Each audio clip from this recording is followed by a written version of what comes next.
ಇವಾಗ ನಿಮ್ಗೂ ಗೊತ್ತು ಸರ್, 100 ರೂಪಾಯಿ ಸಂಪಾದನೆ ಮಾಡ್ಬೇಕು ಅಂದ್ರೆ ಎಷ್ಟು ಕಷ್ಟ ಪಡ್ಬೇಕು ಇವತ್ತಿನ ಕಾಲದಲ್ಲಿ. ಬೆಳಗ್ಗೆ ಹೋಗಿ ಸಂಜೆ ಬರ್ಬೇಕು. ಬಟ್ ಇವತ್ತಿನವರೆಗೂ ಸರ್, ಆ ಅಪ್ಪನ ಮದುವೆ ಆದ ದಿನದಿಂದ ಇಲ್ಲಿವರೆಗೂನು 4 ಜನದ ಮುಂದೆ ಕತ್ತೆತ್ತಿ ನೋಡಿಲ್ಲ ಸರ್. ನಾನು ಒಂದ್ ಫಂಕ್ಷನ್ ಅಟೆಂಡ್ ಮಾಡಿಲ್ಲ ಸರ್. ನಾನಾಯ್ತು ನನ್ ಮನೆ 4 ಗೋಡೆ ಸರ್, ಮನೆ ಬಿಟ್ಟು ಹೊರಗೆ ಹೋಗಲ್ಲ ಸರ್. ಹೋದ್ರೆ ಒಂದೇ ದೇವಸ್ಥಾನ ಮಾತ್ರ. ಎಲ್ಲಿಂದ ಫೋನ್ ಮಾಡ್ತಿರೋದು? ಸರ್ ನಾವಿಲ್ಲ ಬ್ಯಾಂಗ್ಳೂರು. ಇಲ್ಲೇ ಬ್ಯಾಂಗ್ಳೂರು. ಆಯ್ತು. ಕಾರ್ಯಕ್ರಮ ಯಾವಾಗ್ಲಿಂದ ನೋಡ್ತಿದ್ದೀರಿ? ಸರ್ ನಾನು 1 ಇಯರ್ ಇಂದ ನೋಡ್ತಾ ಇದ್ದೀನಿ ಸರ್. ಏನ್ ಮಲಗಿದ್ದೀರಾ? ಇಲ್ಲ ಸರ್, ಅದು ಸ್ವಲ್ಪ ಕೋಲ್ಡ್ ಆಗಿದೆ, ಫೋನ್ಗ ಸ್ವಲ್ಪ ನೆಗಡಿ ಆಗಿದೆ, ವಾಯ್ಸ್ ಆಗಿ ಬರ್ತಾ ಇದೆ ಅಷ್ಟೇ ಸರ್. ಅಲ್ಲ, ನೆಗಡಿ ಆಗಿರೋದು ಫೋನ್ಗೂ ನಿಮ್ಗೂ?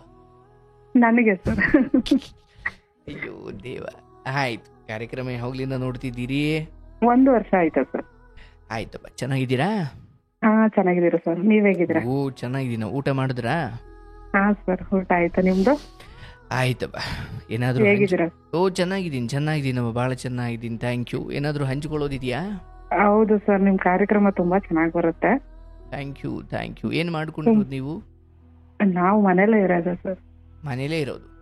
ಹೌದು ಸರ್. ಏನ್ ತರಕಾರಿ ತರಕ್ಕೂ ಆಚೆಗೆ ಹೋಗಲ್ಲ ಅನ್ಸುತ್ತೆ? ಇಲ್ಲ ಸರ್, ಮನೇಲೇ ಇರೋದು. ಮನೇಲೇ ಇರೋದು. ಆಯ್ತು, ಹೇಳಬ್ಬ. ಸರ್ ಹೆಸರು ಬೇಡ. ಆಯ್ತು. ಹೆಸರು ಊರು ಏನು ಬೇಡ, ಹೇಳಿ.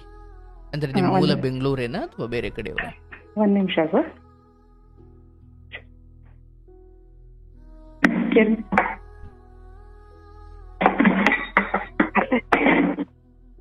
ಹಲೋ.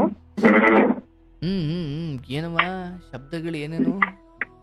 ಸರ್ ಇಲ್ಲ ಸರ್, ಹೇಳಿ ಸರ್. ಮಗಳು ಓದ್ಕೊಂತ ಇದ್ಲು. ಆಯ್ತು. ಅಂದ್ರೆ ನಿಮ್ದು ಮೂಲ ಬೆಂಗಳೂರೇನಾ ಅಥವಾ ಬೇರೆ ಕಡೆ? ಇಲ್ಲ ಸರ್, ನಮ್ದು ಹಳ್ಳಿ. ಹೇಳುವ. ನಾವಿರೋದಿಲ್ಲ ಬೆಂಗಳೂರಲ್ಲಿ. ತುಂಬಾ ಮಾತಾಡ್ಬೇಕು ಅಂತ ಅನ್ಕೊಂತ ಇದೆ, ಬಟ್ ಇವಾಗ ಫೋನ್ ಕಾಲ್ ಸಿಕ್ಕಿದ್ಮೇಲೆ ಏನ್ ಮಾತಾಡ್ಬೇಕು ಅಂತಾನೆ ಗೊತ್ತಾಯ್ತು. ಎಕ್ಸಾಮ್ ಹಾಲಲ್ಲಿ ಎಲ್ಲ ಮರ್ತೋಯ್ತಿದೆ. ಹೌದು ಸರ್, ಅನ್ಕೊಂಡೇ ಇರ್ಲಿಲ್ಲ ಸಿಗುತ್ತೆ ಅಂತ, ಸುಮ್ನೆ ಟ್ರೈ ಮಾಡ್ದೆ. ತೊಂದ್ರೆ ಇಲ್ಲ. ಅಪ್ಪ ಅಮ್ಮನಿಗೆ ನೀವೆಷ್ಟು ಜನ ಮಕ್ಕಳು? ಸರ್ ನಾನು ನನ್ನ ತಂಗಿ. ನಿಮ್ಗೆ ಎಷ್ಟು ವರ್ಷನವ ಈಗ? ಸರ್ ನನಗೆ 38 ಇಯರ್ಸ್. 38 ವರ್ಷ. ಹೌದು ಸರ್. ಹೇಳುವ. ಹೇಗೆ ಹೇಳ್ಬೇಕು ಅಂತ ಗೊತ್ತಾಗ್ತಾ ಇಲ್ಲ. ನಾನ್ ಬೆಳೆದಿದ್ದೆಲ್ಲ ಅಜ್ಜಿ ತಾತನ ಮನೇಲಿ ಸರ್. ಅಂದ್ರೆ ಅಮ್ಮನ್ನ ಬಂದು ತಮ್ಮನ್ಗೆ ಮದ್ವೆ ಮಾಡಿದ್ರು ಒಂದೇ ಊರಿಗೆ. 1 ನಿಮಿಷ. ಅಮ್ಮನ್ನ ಬಂದು ಒಂದೇ ಊರು, ಅಜ್ಜಿನೂ ಒಂದೇ ಊರು, ಅಮ್ಮನೂ ಒಂದೇ ಊರು.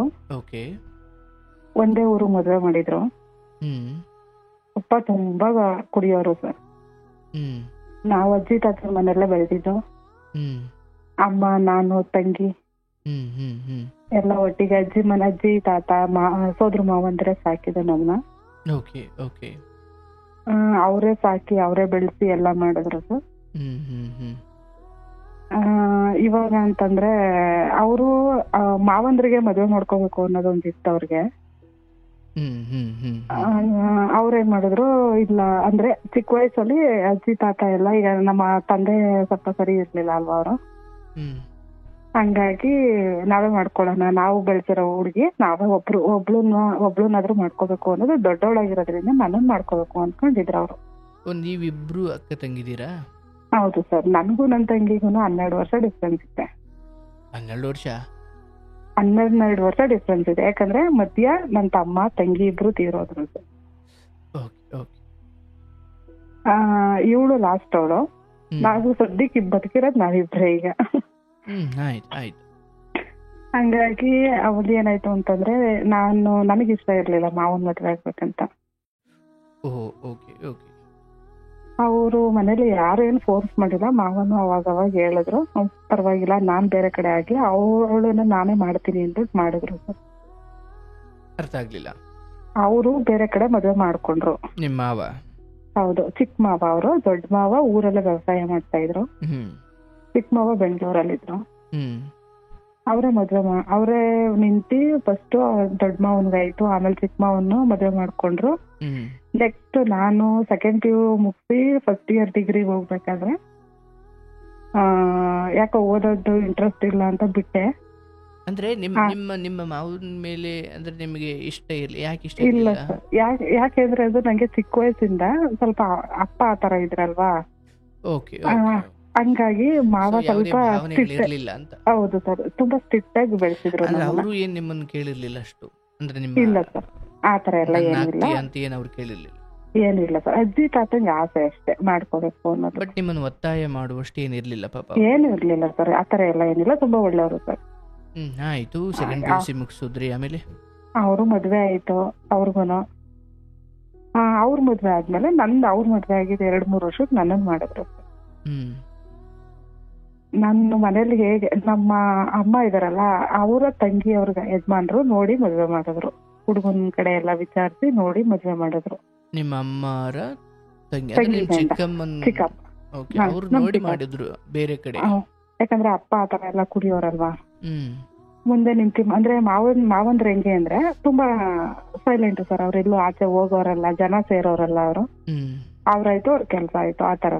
ಹ್ಮ್ ಹ್ಮ್ ಅವ್ರೇನ್ ಮಾಡಿದ್ರು, ಆರಾಮಾಗಿ ಎಲ್ಲ ಅವರ ಭಾವ ಆಗ್ಬೇಕಲ್ವಾ ಅವ್ರಿಗೆ ಎಲ್ಲ ಬಿಟ್ಟು ಅವ್ರನ್ನ ನಾವು ಖರ್ಚಾಡ್ತೀವಿ, ನೀವು ನೋಡ್ ಮದುವೆ ಮಾಡಿ ಅನ್ನೋ ತರ ಅವ್ರ ಮೆಂಟಾಲಿಟಿ ಇತ್ತು ಸರ್. ಹ್ಮ್ ಹ್ಮ್ ಇವರೆಲ್ಲ ನೋಡಿದ್ರು, ಮದ್ವೆನೂ ಮಾಡಿದ್ರು. ನಾನು ಮನೆಯವ್ರು ಹೆಂಗೆ ಹೇಳ್ತಾರೋ ಹಂಗೆ. ನಮ್ದು ಇಷ್ಟ, ಮನೇಲಿ ನನ್ನ ಇಷ್ಟ ಕಷ್ಟ ಆ ತರ ಏನೂ ಇಲ್ಲ, ಮನೇಲಿ ಹೇಗೆ ಹೇಳ್ತಾರೋ ಹಾಗೆ ಅಂತ ಅನ್ಕೊಂಡೆ ಸರ್. Okay okay. ಸರಿ ಆಯ್ತು, ಮದ್ವೆನೂ ಮಾಡಿದ್ರು. ಹ್ಮ್ ಯಾರೋ ಹೇಳಿದ್ರು ಅಂತ ಅನ್ಬಿಟ್ಟು ಅದು ತುಂಬಾ ಬೇಗನೆ ಮುಗಿಸ್ಬಿಟ್ರು ಸರ್. ಬಂದ್ ನೋಡಿದ್ರು. ನೋಡಿದ ತಕ್ಷಣ ಒಂದ್ 2 ತಿಂಗಳು 3 ತಿಂಗಳಿಗೆಲ್ಲ ಎಂಗೇಜ್ಮೆಂಟ್ ಮಾಡ್ಬಿಟ್ರು. ಹ್ಮ್ ಮತ್ ಮದ್ವೆನೂ ಫಿಕ್ಸ್ ಮಾಡ್ಬಿಟ್ರು ಸರ್. ಯೋಚನೆ ಮಾಡಕ್ಕೂ ಟೈಮ್ ಇರ್ಲಿಲ್ಲ ಯಾರಿಗೂನು. ಹ್ಮ್ ಅದೇ ಟೈಮ್ಗೆ ಏನಾಯ್ತು, ತಾತ ಇದ್ರಲ್ಲ, ತಾತ ಆಕ್ಸಿಡೆಂಟ್ ಆಗಿ ತೀರೋಗ್ಬಿಟ್ರು. ಓ. ಎಂಗೇಜ್ಮೆಂಟ್ ಅಲ್ಲಿ ಇದ್ರು ತಾತ, ಮದ್ವೆ ಆಗೋಷ್ಟ್ರಲ್ಲಿ ತೀರೋದ್ರು. ಹ್ಮ್ ಅವ್ರು ಎಷ್ಟು ಆಸೆ ಇಟ್ಕೊಂಡಿದ್ರು ಅಂತಂದ್ರೆ, ನಾವೇ ಮುಂದೆ ನಿಂತು ಎಲ್ಲಾ ಮಾಡಿ, ನಾವು ನನ್ನ ಮೊಮ್ಮಗಳು ಹೇಗ್ ಬದುಕ್ತಾಳೆ ಅಂತ ನೋಡ್ಬೇಕು ಅನ್ನೋದು ಒಂದು ಆಸೆ ಇತ್ತು ಸರ್ ಅವ್ರಿಗೆ. ಆದ್ರೆ ಅವ್ರು ಅಲ್ಲಿವರೆಗೂ ಉಳ್ದಿಲ್ಲ. ಬಟ್ ಅವಾಗ ಅವರು ತೀರ್ಕೊಂಡಿದ್ದಕ್ಕೆ ನಾವ್ ಅನ್ಕೋಬೋದಿತ್ತು, ಎಲ್ಲೋ ನನ್ ಲೈಫ್ ಮುಂದೆ ಹಿಂಗಾಗುತ್ತೆ ಅನ್ನೋ ಒಂದು ರೀಸನ್ಗೆ ಮುಂಚೆನೆ ಹೋಗ್ಬಿಟ್ರೇನೋ ಅನ್ನೋದು ಇವಾಗ ನಮ್ಗೆ ಅರ್ಥ ಆಗ್ತಾ ಇದೆ ಸರ್. ಅಂದ್ರೆ ಅದು ಅಪಶಕನ ಅಂತ? ಹೌದು ಸರ್, ಅದು ಹಾಗೆ ಆಯ್ತು ಕೂಡ. ಅದು ಆಯ್ತು, ಅದಾದ್ಮೇಲೆ ಹೇಳಿ, ಆಮೇಲೆ ಮುಂದೆ ಹೇಳು. ಅದೇನಾಯ್ತು ಅಂತಂದ್ರೆ, ಮದ್ವೆ ಮಾಡಿದ್ರು. ತಾತ ಅಜ್ಜಿ ಮನೇಲಿ ಮಾಡ್ಬೇಕಾಗಿರೋ ಮದ್ವೆನ ಒಂದೇ ಊರಲ್ವಾ, ನಮ್ ಮನೇಲಿ ಎಲ್ಲಾ ರೆಡಿ ಮಾಡಿ ನಮ್ ಮನೇಲಿ ಮಾಡಿದ್ರು ಸರ್ ಎಲ್ಲ. ಅಲ್ಲಿ ಮಾಡ್ಲಿಲ್ಲ, ಕ್ಯಾನ್ಸಲ್ ಆಯ್ತು. ಯಾಕಂದ್ರೆ ಸತ್ ಮನೇಲಿ ಮದ್ವೆ ಮಾಡಲ್ಲ, ಚಪ್ರ ಎಲ್ಲ ಹಾಕ್ಬಾರ್ದು ಅಂದ್ಬಿಟ್ಟು ನಮ್ ಮನೇಲಿ ಎಲ್ಲಾ ಮಾಡಿದ್ರು. 1 ವರ್ಷ ಸರ್, ನನ್ ಮದ್ವೆ ಆಗಿ ಕರೆಕ್ಟಾಗಿ 1 ವರ್ಷ ಅಪ್ಪ ಅಮ್ಮನ ಮನೆಗ್ ಕಳಿಸ್ತಾ ಇರ್ಲಿಲ್ಲ. ಅಪ್ಪ ಅಮ್ಮನ ಮನೆಗ್ ನನ್ನನ್ನ ಕಳಿಸ್ತಾ ಇರ್ಲಿಲ್ಲ ನಮ್ಮ ಮನೆಯವರು. ಈ ಕಡೆ ಚಿಕ್ಕಮ್ಮ ಅವರು ಬೆಂಗಳೂರಿಗೆ ಮದುವೆ ಮಾಡಿದ್ರು, ಬಟ್ ಅವರು ಹಳ್ಳಿಯವರೇ. ಬೆಂಗಳೂರಿಗೆ ಮದುವೆ ಮಾಡಿದ್ರು ಸರ್. ಚಿಕ್ಕಪ್ಪ ಅವರು ಬಂದ್ರೆ, ಚಿಕ್ಕಮ್ಮನ ಮಕ್ಳು ಬಂದ್ರೆ ನೋಡ್ಕೊಂಡು ಹೋಗ್ಬೇಕಷ್ಟೇ. ಅವ್ರ ಮನೆಗ್ ಕಳ್ಸೋಂಗಿರ್ಲಿಲ್ಲ. ಕೂತ್ರೆ ತಪ್ಪು, ನಿಂತ್ರೆ ತಪ್ಪು. ಯಜಮಾನ್ರು ಹೆಸರು ಹೇಳಕ್ಕೂನು ಇಷ್ಟ ಆಗಲ್ಲ ಸರ್, ಯಾಕಂತಂದ್ರೆ ಅಷ್ಟು ನೋವು ಕೊಟ್ಬಿಟ್ರು ಸರ್ ನನಗೆ. ಅಂದ್ರೆ ಗಂಡ ಅಂತ ಹೇಳಕ್ಕೂ ಇಷ್ಟ ಆಗಲ್ಲ ಅಂತ? ಇಷ್ಟ ಆಗಲ್ಲ ಸರ್, ಅಷ್ಟು ನೋವು ಕೊಟ್ಬಿಟ್ರು. ಏನ್ ಉದಾಹರಣೆಗೆ ಏನ್ ನೋವು ಕೊಡ ಅಂತ? ಮನೆ ಕಳಿಸಲ್ಲ, ಅದು ಬೇರೆ. ಬಟ್ ಬೇರೆ ಅದು ಬಿಟ್ರೆ ಹೊರಗ್ ಕಳಿಸಲ್ಲ ಅನ್ನೋದು ಒಂದು ರೀಸನ್. ಅದ್ರ ನಂಗೆ ರೀಸನ್ ಅಲ್ಲ ಸರ್. ಯಾಕಂತಂದ್ರೆ ನನಗೂ ಹೊರಗೆ ಸುತ್ತಕ್ ಇಷ್ಟ ಇಲ್ಲ ನನಗೆ. ನಾನಾಯ್ತು ಮನೆ ಆಯ್ತು ಅಂತ ಇರ್ಬೇಕು ಅಂತ ಅನ್ಕೊಂಡಿದ್ದ ಮಗಳು ಸರ್ ನಾನು. ಮನೇಲಿ ಯಾವ್ದೊಂದಕ್ಕೂನು ಕೆಲ್ಸ ಇಷ್ಟ ಆದ್ರೆ ಹೋಗೋದು, ಕಷ್ಟ ಆದ್ರೆ ಮನೇಲಿ ಇರೋದು. ಯಾರ ಹತ್ರನಾದ್ರೂ ಹೊರಗೆ ಹೋದ್ರೆ, ಏನು ಹೊರಗೇನ್ ಕೆಲ್ಸ ನಿಂಗೆ, ಏನಕ್ಕೆ ಹೋಗಿದ್ಯಾ ಹೊರಗೆ ಅನ್ನೋದು. ಅಕ್ಕಪಕ್ಕದ ಮನೆಯವ್ರು ಏನಾರು ಒಂಚೂರು ಏನಕ್ಕೆ ಮಾತಾಡ್ಬೇಕು ಅನ್ನೋದು. ಅವ್ರು ಸ್ವಲ್ಪ ನೋಡಕ್ ಅಷ್ಟು ಚೆನ್ನಾಗಿರ್ಲಿಲ್ಲ, ನಾನ್ ಸ್ವಲ್ಪ ಚೆನ್ನಾಗಿದ್ದೆ. ಇಷ್ಟ ಇರೋದು. ಯಾರು ಚೆನ್ನಾಗಿರ್ಲಿಲ್ಲ? ನಮ್ಮ ಮನೆಯವರು ಚೆನ್ನಾಗಿರ್ಲಿಲ್ಲ. ಹೌದಾ? ನಾನು ಅಂದ್ರೆ ಇಬ್ರಿಗೂ ಕಂಪೇರ್ ಮಾಡಿದಾಗ ನಾನ್ ತುಂಬಾ ಚೆನ್ನಾಗಿದೆ, ಅವ್ರು ಚೆನ್ನಾಗಿರ್ಲಿಲ್ಲ. ನೋಡಕ್ ಹೆಂಗೆ ಅಂತಂದ್ರೆ ಯಾರೇ ಬಂದು ಮದ್ವೆಗ್ ಬಂದವ್ರುನು ಯಾರು ಈ ಹುಡ್ಗಿಗೆ ಈ ಹುಡ್ಗನ್ ನೋಡಿದ್ದು ಅಂತ ಎಲ್ರು ಮದ್ವೆ ಊಟ ಮಾಡೋದಕ್ಕಿಂತ ಹೆಚ್ಚಾಗಿ ಅವರೇ ಪ್ರಶ್ನೆ ಮಾಡೋಗಿರೋರೆ ಜಾಸ್ತಿ. ಅಯ್ಯೋ. ನಿಮಗೆ ಅವಾಗ ಏನ್ ಅನ್ಸೋದು? ನನ್ಗೇನ ನಾನ್ ಏನ್ ಮನ್ಸಲ್ಲಿ ಇಟ್ಕೊಂಡ್ ಮದ್ವೆ ಮಾಡ್ಕೊಂಡಿದ್ರೆ ಅಪ್ಪ ಆತರ ಚಿಕ್ಕಪ್ಪ ಚಿಕ್ಕಮ್ಮ ಮನೇಲಿ ಮಾಡ್ತಾವ್ರೆ, ನಾವ್ ಎದುರು ಮಾತಾಡ್ಬಾರ್ದು, ಆಗ್ಬೇಕು ಅನ್ನೋದು ಮನ್ಸಲ್ಲಿ ಇತ್ತಷ್ಟೇ. ಆಸ್ತಿ ಅಂತಸ್ತೆಲ್ಲ ನೋಡೋರು ಅವಾಗ? ಸರ್ ಆಸ್ತಿ ಅಂತಸ್ತು ಏನ್ ಅಂತ ಇದೇನಿಲ್ಲ ಸರ್. ಅವರು ನಮಗ್ ತರಾನೇ ತಕ್ಕ ಮಟ್ಟಿಗಿದ್ರು ಸರ್ ಅವ್ರುನು. ಬಟ್ ಒಳ್ಳೆ ಹುಡುಗ ಅಂತ ಮಾಡಿದ್ರು ಸರ್. ಬಟ್ ಅನುಮಾನ ಪಡೋರ? ಅವ್ರ ಯೋಗ್ಯತೆ 1 ವರ್ಷ ಅವ್ರ ಮನೇಲಿ ಇದ್ದಾಗ ಗೊತ್ತಾಯ್ತು ಸರ್ ನನ್ಗೆ. ಅತ್ತೆ ಮಾವ ಸಪೋರ್ಟ್ ಮಾಡ್ತಿರ್ಲಿಲ್ವಾ? ಹುಡುಗ ಅವ್ರ ನಮ್ಮ ಮನೆಯವ್ರಿಗೆ ಅಪ್ಪ ಇರ್ಲಿಲ್ಲ, ಅಮ್ಮ ಇದ್ರು. ಏನ್ ಅಮ್ಮನ್ ಮಾತ್ಗೆಲ್ಲ ಬೆಲೆನೂ ಇಲ್ಲ, ಅವ್ರೆಲ್ಲ ಹೇಳಿದ್ದೆಲ್ಲ ಸರಿ ಅನ್ನೋ ತರಾನು ಇರ್ಲಿಲ್ಲ. ಅವ್ರು ಎಲ್ಲಾರನ್ನೂ ಎದುರಿಸ್ಕೊಂಡಿರೋದಷ್ಟೇ. ಏನಾಯ್ತು, 1 ವರ್ಷದಲ್ಲಿ ಇಡೀ ಲೈಫ್ ಆಗುವಷ್ಟು ನೋವು ಕೊಟ್ಬಿಟ್ರು ಸರ್. ಎಷ್ಟು ಅಂದ್ರೆ ಎಷ್ಟು ಸಹಿಸ್ಕೊಳಕ್ಕಾಗಲ್ಲ ಅಷ್ಟೆಲ್ಲ ಸಹಿಸ್ಕೊಂಡು ಜೀವನ ಮಾಡಿದೆ ಸರ್ 1 ವರ್ಷ. ಯಾರ ಮನೆಗೂ ಹೋಗ್ದಂಗೆ, ಮನೆಯಿಂದ ಹೊರಗೆ ಹೋಗ್ದಂಗೆ. ನಾನು ಒಳಗಡೆ ಇದ್ರೆ ಹೊರಗಿಂದ ಲಾಕ್ ಮಾಡ್ಕೊಂಡು ಹೋಗೋರು ಸರ್. ರೀಸನ್ ಇಷ್ಟೇ ಸರ್, ಅವ್ರು ಚೆನ್ನಾಗಿಲ್ಲ, ನಾನ್ ಚೆನ್ನಾಗಿದ್ದೀನಿ. ಏನಾದ್ರು ಮಾಡ್ಬಿಟ್ರೆ, ಎಲ್ಲಾದ್ರೂ ಹೋಗ್ಬಿಟ್ರೆ, ಯಾರಾದ್ರೂ ಮಾತಾಡ್ಬಿಟ್ರೆ, ಈ ತರ. ಅಂದ್ರೆ ನಿಮ್ ಮೇಲೆ ಆ ಮಟ್ಟಿನ ಸಂಶಯ ಇತ್ತು? ಆ ತರ. ಹೌದು ಸರ್. ನೀವು ಚೆನ್ನಾಗಿದ್ದೀರಾ, ಅದ್ರ ಕಣ್ಣಾಗ್ ಬಿಡ್ತಾರೆ ಅಷ್ಟೇ ರೀಸನ್ ಅಷ್ಟೇ ಸರ್. ಬೇರೆ ಅವ್ರೇನೇ ಹುಡುಕಿದ್ರು ಲೈಫಲ್ಲಿ ಅವ್ರು ಇರೋವರ್ಗುನು ಅವ್ರಿಗೇನು ಸಿಗಲ್ಲ ಸರ್. ಯಾಕಂದ್ರೆ ಅದೊಂದ್ ರೀಸನ್ ಬಿಟ್ರೆ ಅವ್ರು ಇವತ್ತಿನವರ್ಗುನು ನನ್ ಬಗ್ಗೆ ಏನ್ ಹೇಳಕ್ಕೂ ಸಿಕ್ಕಿಲ್ಲ ಸರ್ ಅವ್ರಿಗೆ.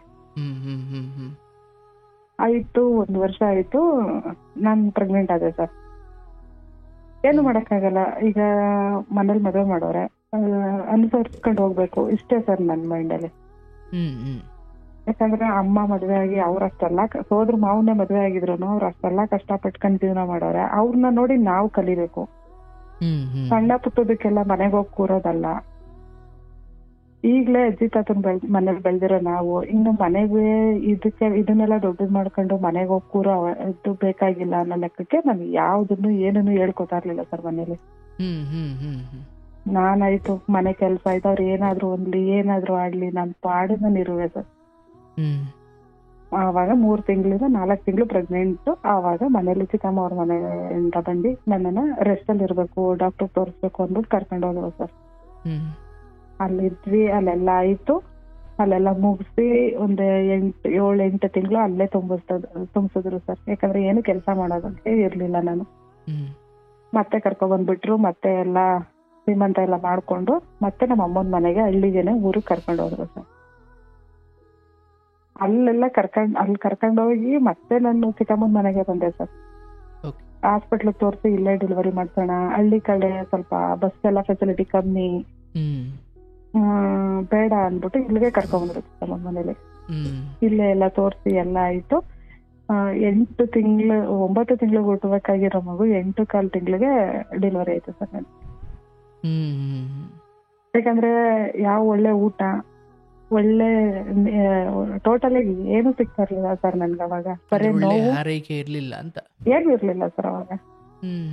ಚಿಕ್ಕಮ್ಮನ ಮನೇಲಿ ಎಷ್ಟಿದ್ನೋ ಅಷ್ಟೇ. ಬಟ್ ಅಲ್ಲಿದ್ರು ಏನಾದ್ರು ಒಂದೊಂದು ಕೊಂಕ್ ತೆಗಿಯೋದು, ಮಾತಾಡೋದು, ಏನಾದ್ರು ಅನ್ನೋದು, ಒಂದ್ಸಲ ನೋವು ಮಾಡೋದು, ಇಷ್ಟೇ ಸರ್ ಅವರು. ಹಂಗಿರ್ಬೇಕಾದ್ರೆ ಡೆಲಿವರಿ ಆಯ್ತು. ಹಾಸ್ಪಿಟ್ಲಲ್ಲಿ ಇದ್ದಾಗ ಸರ್ ಹೆಣ್ಣು ಪಾಪು ಆಯ್ತು ಸರ್. ಹೆಣ್ಣು ಪಾಪು ಶುಕ್ರವಾರ ಅವಳು ಹುಟ್ಟಿದ್ದು ಸರ್. ಚಿಕ್ಕಮ್ಮನ ಮನೆಗೆ ಮತ್ತೆ ಕರ್ಕೊಂಡ್ಬಂದು ಹಾಸ್ಪಿಟ್ಲಿಂದ ಸರ್ ಬಂದು ಅವ್ರ ಅಮ್ಮನೇ ಆಗ್ಲಿ, ಅವ್ರ ಅಕ್ಕ ಒಬ್ರಿದಾರೆ, ಅವ್ರ ಅಕ್ಕನೇ ಆಗ್ಲಿ, ಅವರೇ ಆಗ್ಲಿ ಬಂದು ಹೆಣ್ಮಗು ಅಂದ್ಬಿಟ್ಟು ಬಂದು ಎತ್ಕೊಂಡ್ ನೆಟ್ಟು ಮುಖ ನೋಡಿದ ಸರ್ ಪಾಪದು.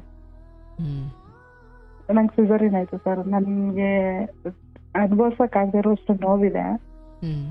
ಅಂತ ಸ್ಥಿತಿಲೂ ಕಣ್ಣಲ್ಲಿ ನೀರು ಬರ್ತಾ ಇತ್ತು ಸರ್. ಮಕ್ಕಳಲ್ಲಿ ಭೇದ ಭಾವ ಯಾಕೆ ಸರ್. ಕೊನೆಗೆ ಬಂದ್ರು ಚಿಕ್ಕಮ್ಮನ ಮನೆಗೆ ಆಟೋದಲ್ಲೆಲ್ಲ ಆಟೋ ಮಾಡ್ಕೊಂಡು, ಚಿಕ್ಕಮ್ಮನ ಮಗ ಆಟೋ ಓಡಿಸ್ತಿದ್ದ, ಅಲ್ಲ ಕರ್ಕೊಂಡ್ ಬಂದ ಮನೆಗೆ. ಇಲ್ಲೇ 1 ತಿಂಗಳು ಸಿಸರಿನ್ ಆಗಿತ್ತಲ್ಲ, ಜರ್ನಿ ಮಾಡ್ಬಾರ್ದು ಅಂದ್ಬಿಟ್ಟು 1 ತಿಂಗಳು ಇಲ್ಲೇ ಇಟ್ಟು ಆರೈಕೆ ಮಾಡಿ ಮತ್ತೆ ಊರಿಗೆ ಕರ್ಕೊಂಡು ಹೋಗ್ಬಿಟ್ರು ಸರ್. ಅಜ್ಜಿ ಮನೆಗೆ ಬಾಣಂತನಕ್ಕೆ. ಯಾಕಂದ್ರೆ ಅಪ್ಪ ಅಷ್ಟು ಕುಡಿಯೋರಲ್ವಾ, ಅಲ್ಲಿ ನೆಮ್ಮದಿ ಇರಲ್ಲ ಅಂದ್ಬಿಟ್ಟು ಅಜ್ಜಿ ಮನೇಲೆ ನಾವ್ ಇದ್ದಿದ್ರಿಂದ ಅಜ್ಜಿ ಮನೇಲೆ ಎಲ್ಲ ಮಾಡಿದ್ರು ಸರ್.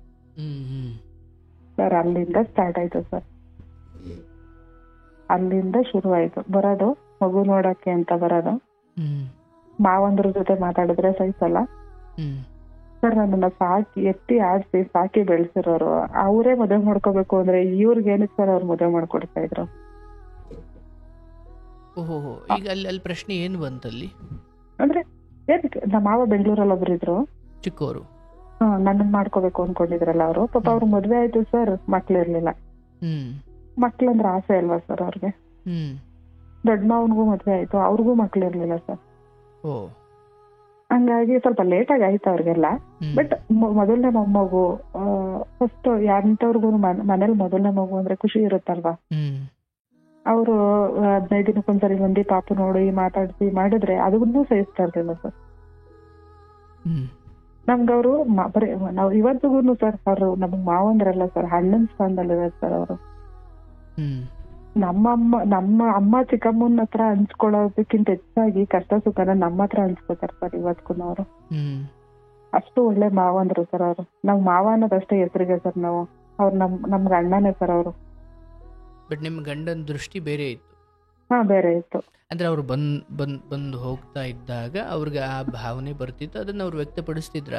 ಹೌದು ಸರ್, ಬಂದು ಕೇಳೋರು ಏನಂತ, ಏನಕ್ಕೆ ಬಂದವ್ರೆ, ಯಾಕೆ ಬರ್ಬೇಕು ಅವರು, ಅವ್ರ ಮನೆಗೆ ಅವ್ರು ಬರೋದಕ್ಕೂ ಏನಕ್ಕೆ ಬಂದವ್ರೆ, ಹಿಂಗೆ ಯಾವ್ದಾದ್ರು ಏನಾದ್ರು ಕೇಳ್ತಾನೆ ಇರೋದು. ನೆಟ್ಟಿಗೆ ಬಾಣ್ತನ ಮಾಡಕ್ ಬಿಡ್ತಾ ಇರ್ಲಿಲ್ಲ. ಊಟ ತಿನ್ನೋ ಟೈಮಲ್ಲೇ ತೆಗಿಯೋದು. ನೋವು ಸರ್, ಇಡೀ ಹೆಂಗಿತ್ತು ಹೆಂಗ್ ಕಳೆದೆ ಅಂತ ನನಗೆ ಗೊತ್ತಿಲ್ಲ ಸರ್. 1 ವರ್ಷ ಆಗೋವರೆಗೂ ನಮ್ಮ ಮನೇಲಿ ಕಳಿಸ್ಲಿಲ್ಲ ಸರ್ ಬಾಣಂತನ. 1 ವರ್ಷ ಅವಳು ಪಾಪುನು ಸ್ವಲ್ಪ 8 ತಿಂಗಳು ಹುಟ್ಟಿರೋದ್ರಿಂದ ಅದಕ್ಕೂ ಸ್ವಲ್ಪ ಚೆನ್ನಾಗಿ ಆರೈಕೆ ಮಾಡ್ಬೇಕು. ನನ್ಗೂ ಸಿಸರಿನ್ ಆಗಿದೆ, ಅದಕ್ಕೂ ನಾನು ಇಬ್ರು ಚೆನ್ನಾಗಿ ಸಾಕಿ ನಾವು ಕಳಿಸ್ತೀವಿ ಅಂದ್ಬಿಟ್ಟು 1 ವರ್ಷ ಆಗೋವರೆಗೂ ಕಳ್ಸಿಲ್ಲ ಸರ್ ಅವರು. ಅದೇ ಟೈಮ್ಗೆ ಅವ್ರ ಅಕ್ಕನ ಮಗಳು ಒಬ್ಳಿದ್ಲು ಸರ್, ಅವಳು ಯಾರ ಜೊತೆ ಓಡೋಗ್ಬಿಟ್ಲು ಸರ್. ಅವ್ರಿಗೆ ಯಾರ ಅಕ್ಕನ ಮಗಳು? ನಮ್ಮ ಮನೆಯವ್ರ ಅಕ್ಕನ ಮಗಳು, ನಿಮ್ ನಾದ್ನಿ ಮಗಳು ಅಂತ? ಹೌದು. ಅವಳು ಓದ್ಲು, ಇವ್ರಿಗೆ ಇನ್ನೂ ಜಾಸ್ತಿ ಆಯ್ತು ಸರ್, ಅನುಮಾನ ಜಾಸ್ತಿ ಶುರುವಾಯ್ತು.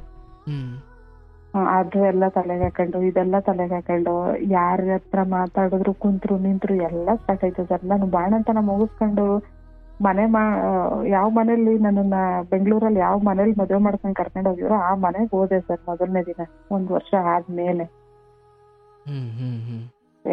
ಯಾವ್ದ್ಯಾವ್ದನ್ನೆಲ್ಲ ಮಾಡ್ಬಾರ್ದು ಎಲ್ಲ ಮಾಡ್ಬಿಟ್ಟಿದ್ರು ಸರ್ ಮನೇಲಿ. ಮನೇಲೆ ಎಲ್ಲ ತರೋದು, ಕುಡಿಯೋದು, ಸಿಗರೇಟು ಪ್ರತಿಯೊಂದೂ ಮನೇಲೆ ಎಲ್ಲ ನಡೆಸ್ತಾ ಇದ್ರು ಸರ್. ಹೌದು, ಮನೇನೆ ಫುಲ್ ಬಾರ್ ಮಾಡಿ ಇಟ್ಕೊಂಡಿದ್ರು ಸರ್. ಅವ್ರ ಅಮ್ಮ ಇರ್ಲಿಲ್ವಾ? ಅಮ್ಮ ಇವ್ರನ್ನ ಕಂಟ್ರೋಲ್ ಮಾಡಕ್ಕಾಗದೆ ಮಗಳು ಮನೆಗೆ ಹೋಗಿ ಸೇರ್ಕೊಂಡವ್ರು ಅವರು. ಅಂದ್ರೆ ನೀವು ಬಾಣಿತನ ಮುಗಿಸ್ ಬರೋ ವರ್ಷಕ್ಕೆ ಹಿಂಗಾಗಿತ್ತು ಅಂತ? ಎಲ್ಲ ನನ್ನ ಸುಮ್ನೆ ಮಾತಾಡ್ತಾರೆ ಅನ್ಕೊಂಡಿದೆ, ಬಟ್ ಮನೇನೆ ಬಾರ್ ಮಾಡಿ ಇಟ್ಟಿದ್ರು ಹೋಗಷ್ಟಲ್ಲಿ ಸರ್. ಮನೆ ಒಳಗಡೆ ಕಾಲ್ ಇಟ್ಟಿದ್ದ ತಡ ಏನಾಯ್ತು ಅಂತ ಗೊತ್ತಿಲ್ಲ ಸರ್. ನನ್ ಮಗಳು ಜಾಸ್ತಿ ಚಂಡಿ ಮಾಡಕ್ ಸ್ಟಾರ್ಟ್ ಮಾಡಲ್ಲ. ಅಲ್ಲಿಂದ ಶುರು ಆಯ್ತು ಸರ್. 1 ಸೆಕೆಂಡ್ ಕೂರಾಕ್ ಬಿಟ್ಟಿಲ್ಲ ಸರ್ ಪಾಪು ನನ್ನ ಅಲ್ಲಿ. ಕರ್ಕೊಂಡ್ಬಂದು ಒಳಗಡೆ 1 ಅವರ್ ಸಹಿತ ಇದ್ದಿಲ್ಲ ಸರ್ ನನ್ನಲ್ಲಿ. ನಾವಿರೋ ಮನೆಗೂ ನಮ್ಮ ಚಿಕ್ಕಮ್ಮ ಅವ್ರ ಮನೆಗೂ 10 ಕಿಲೋಮೀಟರ್ ಅಷ್ಟೇ ಸರ್. ಚಿಕ್ಕಮ್ಮನ ಮಗ ಬಂದ, ಮತ್ತೆ ಕರ್ಕೊಂಡ ಹೋದ, ಅವ್ರ ಮನೆಗೆ ಕರ್ಕೊಂಡು ಹೋದ ಸರ್. ಎಲ್ಲ ಸಮಾಧಾನ ಮಾಡಿ, ಮಗು ಅಲ್ವಾ ಸರ್ ಎಂತವ್ರಿಗೂ ಗಾಬರಿ ಆಗುತ್ತೆ ಚಂಡಿ ಮಾಡಿದ್ರೆ, ಹೊಸ ಜಾಗ ಅನ್ಬಿಟ್ಟು ಮತ್ತೆ ಕರ್ಕೊಂಡು ಹೋದ್ರು. ಮತ್ತೆ ಒಂದಷ್ಟು ದಿನ ಇದ್ದಿ ಮತ್ತೆ ಕರ್ಕೊಂಡ್ ಬಂದ್ರು ಸರ್ ಇಲ್ಲಿಗೆನೆ. ಇರಕ್ ಬಿಡ್ತಾ ಇಲ್ಲ ಸರ್ ಮನೇಲಿ. ನೀನೇನೋ ಮಾಡಿದ್ಯಾ, ಏನೋ ಐತೆ, ಏನ್ ತಪ್ಪು ಮಾಡಿದ್ಯಾ ಹೇಳು.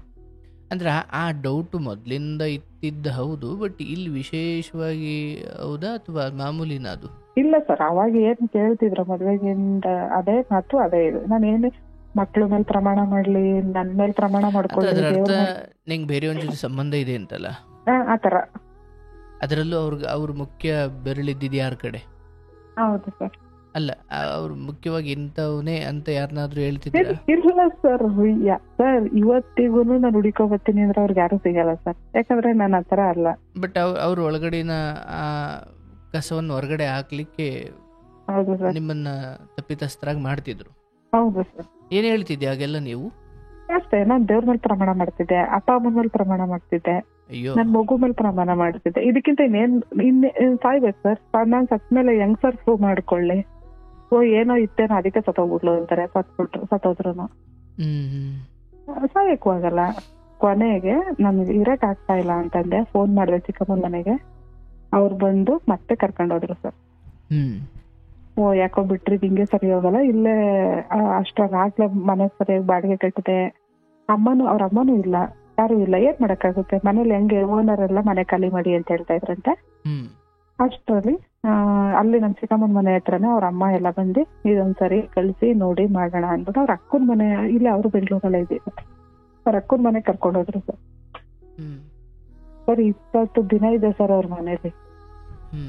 20 ದಿನದಲ್ಲೂ ಆ ಊರಲ್ಲಿ ಎಷ್ಟು ರೋಡ್ ಇದೆ, ಆ ರೋಡ್ಗೆಲ್ಲ ಗೊತ್ತಾಗೋ ತರ ಮಾಡಿದ್ರ ಸರ್. ಏನ್ ಗೊತ್ತಾಗೋತಾರ? ಹಿಂಗೆ ಗಲಾಟೆ ಮಾಡೋದು, ಹೇಳು ಏನೋ ಐತೆ, ಎಲ್ಲೋ ನಿನ್ ಮದುವೆಗಿಂತ ಮುಂಚೆ ಏನೋ ಐತೆ ಹೇಳು, ಅದೇನೈತೆ ಹೇಳು. ಇಷ್ಟೇ ಸರ್ ಅವ್ರ ಕ್ವಶನ್, ಇಷ್ಟೇ ಸರ್.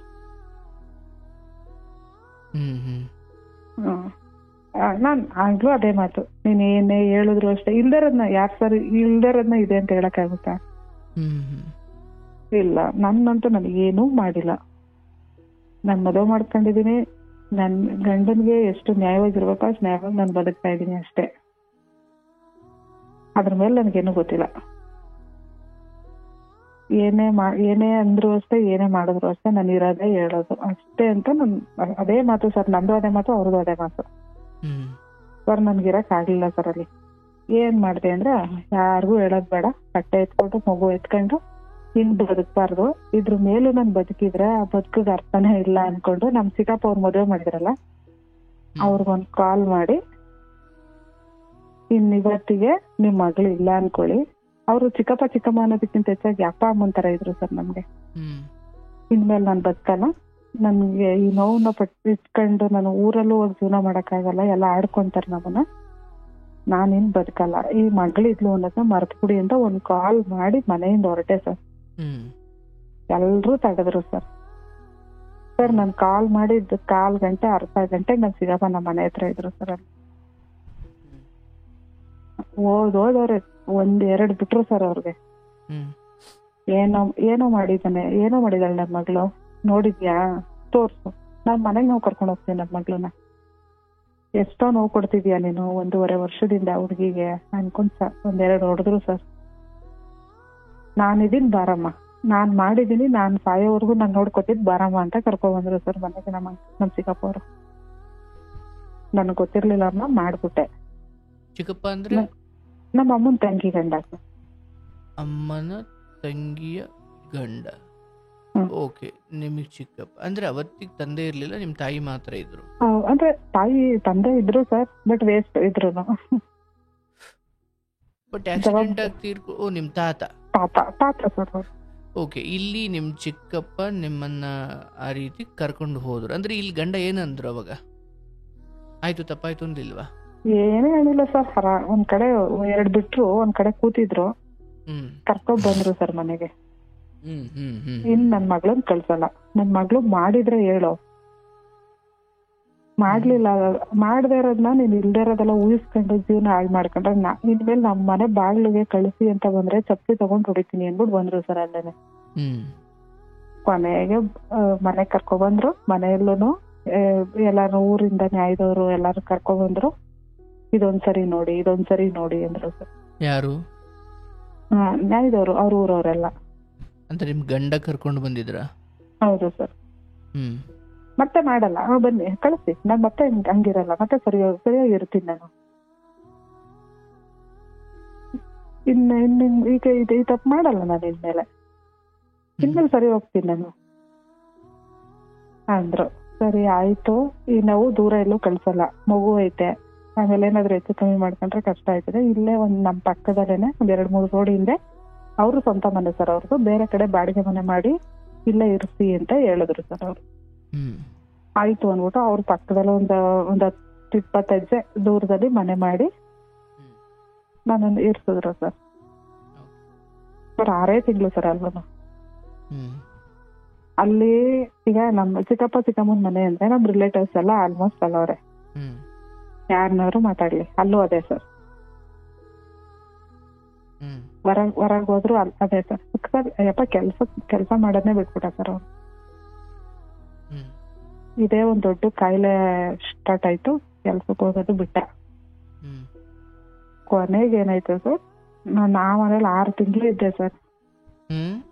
6 ತಿಂಗಳು ಇದ್ದೆ ಆ ಮನೇಲಿ ನಾನು ಅಷ್ಟೇ. ಈ ಸಪರೇಟ್ ಮಾಡಿದ ಮನೇಲಿ?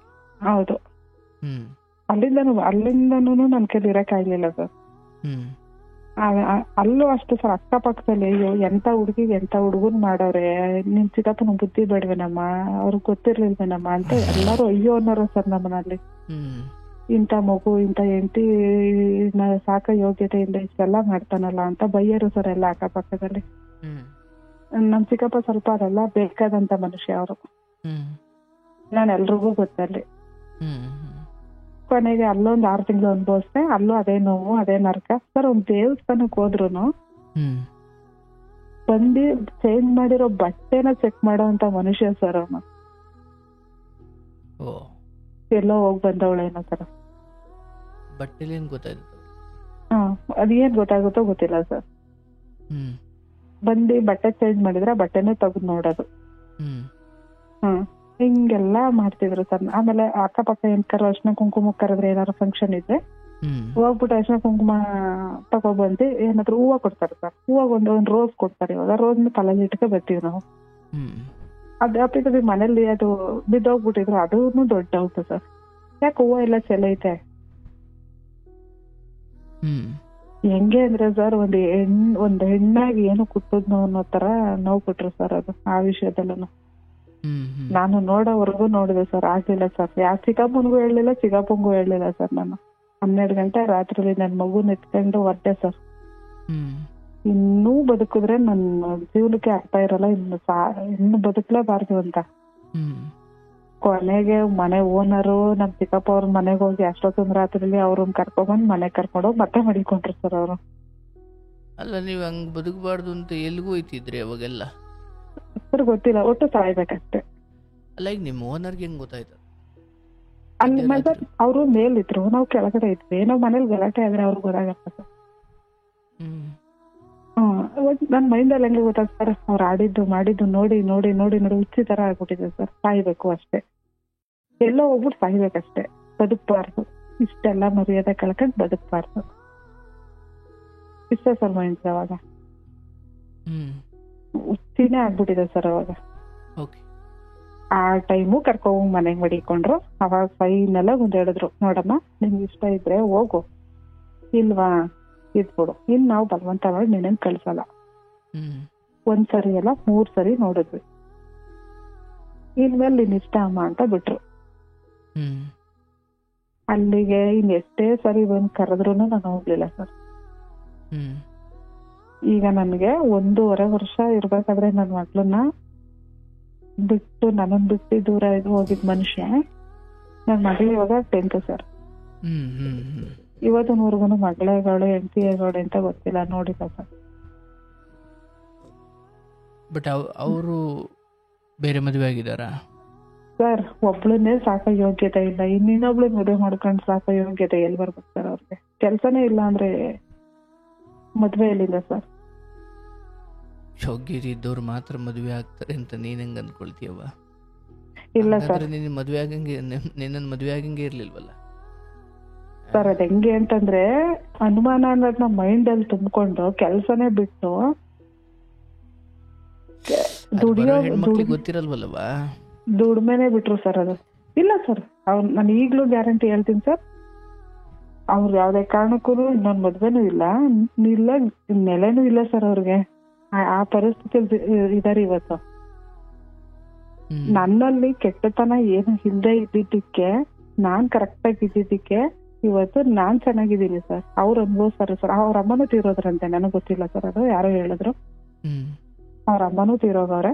ಆ ಅಪ್ಪನ್ಗೆ ಮನೆ ಇಲ್ಲ, ಮಠ ಇಲ್ಲ, ಏನಂದ್ರೆ ಏನಿಲ್ಲ. ಅಕ್ಕ ಇದ್ಲು ಸರ್. ಈಗ ಕರೆಕ್ಟ್ ಆಗಿರೋರ್ಗೆ ಕರ್ದಿ ಊಟ ಹಾಕೋದ್ ಕಷ್ಟ ಸರ್. ಅಷ್ಟೊಂದ್ ಟಾರ್ಚರ್ ಕೊಡೋರ್ನ ಯಾರ್ ಸರ್ ಮನೇಲಿ ಇಕ್ಕೋತಾರೆ? ಬಟ್ ಅವ್ರು ತಿದ್ಕೊಳ್ಳೋಕು ತಯಾರಿರ್ಲಿಲ್ವಾ? ಇಲ್ಲ ಸರ್, ನೀವೇ ಯೋಚನೆ ಮಾಡಿ ಸರ್. ಅನುಮಾನ ಅನ್ನೋದು ಯಾವ ಮನುಷ್ಯ ಅನುಮಾನ ಪಡ್ತಿದ್ರಲ್ಲ, ಅಂದ್ರೆ ಹೊಡಿತಿದ್ರ, ಏನ್ ಮಾಡ್ತಿದ್ರು ಸರ್? ಹೊಡಿಯೋದೆಲ್ಲ ಇಲ್ಲ ಸರ್, ಹೊಡಿಯೋದೆಲ್ಲ ಇಲ್ಲ. ಯಾವಾಗ್ಲೂ ಮಾನಸಿಕವಾಗಿ ಎಷ್ಟೊತ್ತನ ರಾತ್ರಿ ಆಗ್ಲಿ ತಗೋ, ನನ್ ಬಿಟ್ರೆ ಇನ್ಯಾರು ನಿಮ್ಗೆ ಸಂಬಂಧ ಇಲ್ಲ ಅಂತ ಪ್ರಮಾಣ ಮಾಡುವಂತ ದೇವ್ರ ಫೋಟೋ ಇಟ್ಕೊಬಂದ್ ದೇವ್ರ ಮೇಲೆ ಪ್ರಮಾಣ ಮಾಡಿಸ್ತಾ ಇದ್ ಮನುಷ್ಯ ಸರ್. ಬಟ್ ಸಾಕ್ಷಿ ಇದ್ದಿದ್ರೆ ಅವ್ರ ಮುಂದೆ ನೀನ್ ನಿಲ್ಲೋಕ್ ಆಗ್ತಿರ್ಲಿಲ್ಲ ಅಂತ ಗೊತ್ತು. ಹೌದು ಸರ್, ಯಾಕಂದ್ರೆ ಸಾಕ್ಷಿ ಇದ್ದಿದ್ರೆ ಯಾವ್ದೋ ತೋರ್ಸಿರೋರು. ಬಟ್ ಅವ್ರ ಮನ್ಸಲ್ಲಿ ಏನ್ ಗೊತ್ತಾ ಸರ್, ನಾನ್ ಚೆನ್ನಾಗಿಲ್ಲ, ಚೆನ್ನಾಗವಳೆ, ಏನೋ ಮಾಡಿರ್ತಾಳೆ, ಮಾಡಿದ್ಲೇನೋ ಇಷ್ಟೇ ಸರ್ ಅವ್ರ ಮನ್ಸಲ್ಲಿ. ಮಾಡಿದ್ಲೇನೋ ಇಷ್ಟೇ. ಅಂದ್ರೆ ಚೆನ್ನಾಗಿರೋರೆಲ್ಲ ಇಂಥದ್ದೇನೋ ಮಾಡ್ಕೊಂಡಿರ್ತಾರೆ ಎಡಬಟ್ಟು ಅಂತ ಅವರು. ಹೌದು ಸರ್, ಇಷ್ಟೇ ಸರ್ ಅವರು. ಸೈಕಾಲಜಿ ನನ್ ಕೊನೆವರೆಗೂ ತೋರ್ಸಕ್ಕೆ ಆಗ್ಲಿಲ್ಲ. ನಾನು ಹೇಳ್ತಿದ್ದೆ ಸರ್, ನಾನ್ ಮಾಡಿದೀನಿ ಅಲ್ವಾ, ಅದನ್ನ ತೋರ್ಸು, ಕಾಲೆಲ್ಲ ಕಿರಣ್ ಚಪ್ಪಲಿ ತಗೊಂಡು ಹೊಡ್ಬಿಟ್ಟು ಕಳ್ಸು, ಹೋಗ್ತೀನಿ ನಾನು. ಇದ್ರಲ್ವಾ ಸರ್ ಅವ್ರು ತೋರ್ಸಕ್ಕೆ? ಯಾಕಂದ್ರೆ ಚೆನ್ನಾಗಿಲ್ಲ ಅಂತ ನನ್ನ ಅವತ್ ಬೇಡ ಅಂತಿದ್ರೆ ನನ್ನ ಯಾರು ಬಲವಂತವಾಗಿ ಮದುವೆ ಮಾಡ್ತಿರ್ಲಿಲ್ಲ ಸರ್. ನನ್ ಯಾಕೆ ಸರ್ ಅಂತವ್ರನ್ನ ಒಪ್ಕೊಂಡ್ ಮದ್ವೆ ಆಗ್ಬೇಕಿತ್ತು? ನಾನ್ ಹಿಂದೆಲ್ಲೋ ಚೆನ್ನಾಗಿರ್ಬೇಕು ಅನ್ನೋಂಗಿದ್ರೆ ನಮ್ಮ ಮಾವದಿರ ಸಾಕಿತ್ತಲ್ಲ ಸರ್ ನನ್ಗೆ.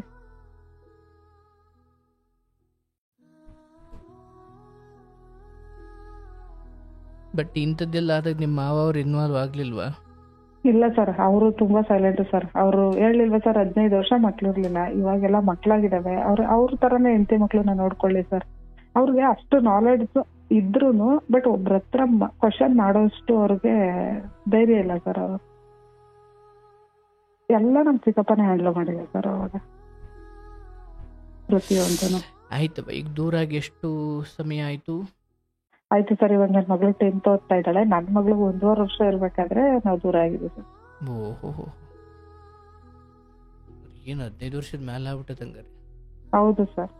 ಸರ್ ನಾನು ಎಷ್ಟೇ ಇದಾದ್ರೂ ನಾನು ಊರಿಗೆ ಬಂದಿಲ್ಲ ಸರ್, ಯಾಕಂದ್ರೆ ಒಬ್ಳು ತಂಗಿ ಇದ್ದಾಳೆ, ಅವಳ ಲೈಫ್ ಹಾಳಾಗುತ್ತೆ. ಅಕ್ಕನೇ ಗಂಡನ ಮನೆಯಿಂದ ಬಂದು ಇಳಿದಿದ್ದಾಳೆ ಅಂತಂದ್ರೆ ಇನ್ನು ಆ ಹುಡುಗಿಗೂ ಲೈಫ್ ಹಾಳಾಗಬಾರ್ದು ಅಂದ್ಬಿಟ್ಟು ನಾನು ನಮ್ಮ ಚಿಕ್ಕಮ್ಮನ ಮನೇಲಿ ಉಳ್ಕೊಂಡೆ ಸರ್. ಯಾರ ಮನೆಗೆ ಯಾರಿಗೆ ತಂಗಿ ಇದ್ದಾಳೆ? ನನ್ನ ತಂಗಿ. ಓಹೋ, ಓಕೆ. ಅಂದ್ರೆ ಇಷ್ಟೆಲ್ಲ ಸಮಸ್ಯೆ ಆದ್ರೂ ಕೆಟ್ಟರು ನಾನು ತವ್ರ ಮನೆಗೆ ಹೋಗ್ಲಿಲ್ಲ ಅಂತ. ಹೌದು ಸರ್, ಯಾಕಂದ್ರೆ ಅವಳು ಮುಂದಕ್ಕೆ ಅವಳ ಲೈಫ್ ಹಾಳಾಗ್ಬಾರ್ದಲ್ವಾ, ಅಕ್ಕನಿಂದ ಹಿಂಗೆ ಅನ್ಬಾರ್ದಲ್ವಾ, ಎಲ್ಲೋ ದೂರ ಇರೋಣ, ಅವ್ರ ಕಣ್ಣಿಂದ ದೂರ ಸಪರೇಟ್ ಮನೆ ಮಾಡ್ಕೊಂಡು ಬದುಕಿದ್ರೆ ಅದನ್ನ ನಿಮ್ ಚಿಕ್ಕಪ್ಪ ಮಾಡ್ಕೊಟ್ರ? ಇಲ್ಲ ಸರ್, ನಮ್ ಚಿಕ್ಕಪ್ಪ ಅವರು ತುಂಬಾ ಜೋರಾಗಿದ್ದಾರೆ.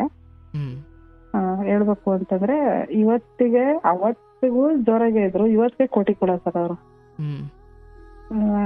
ಅವ್ರ ಮನೇಲೆ ಐತೆ. ಅವ್ರ ಮಗನ್ಗೂ ಒಬ್ಬ ಮಗ ಒಬ್ಳು ಮಗಳು ಮದ್ವೆ ಆಯ್ತು ಸರ್. ನಾನು ಅಲ್ಲಿದ್ದಂಗೆ ನಾನು ಇದ್ದಿನ ಹಿಂಗಾದಾಗ್ಲೇ ಅವ್ಳ ಮಗಳು ಮದ್ವೆ ಆಯ್ತು. ನನ್ನನ್ನು ಅವರೇ ಅಲ್ಲೇ ಮನೇಲೆ ಇಟ್ಕೊಂಡ್ರು. ಮತ್ತೆ ಮಗನ್ ಮದ್ವೆ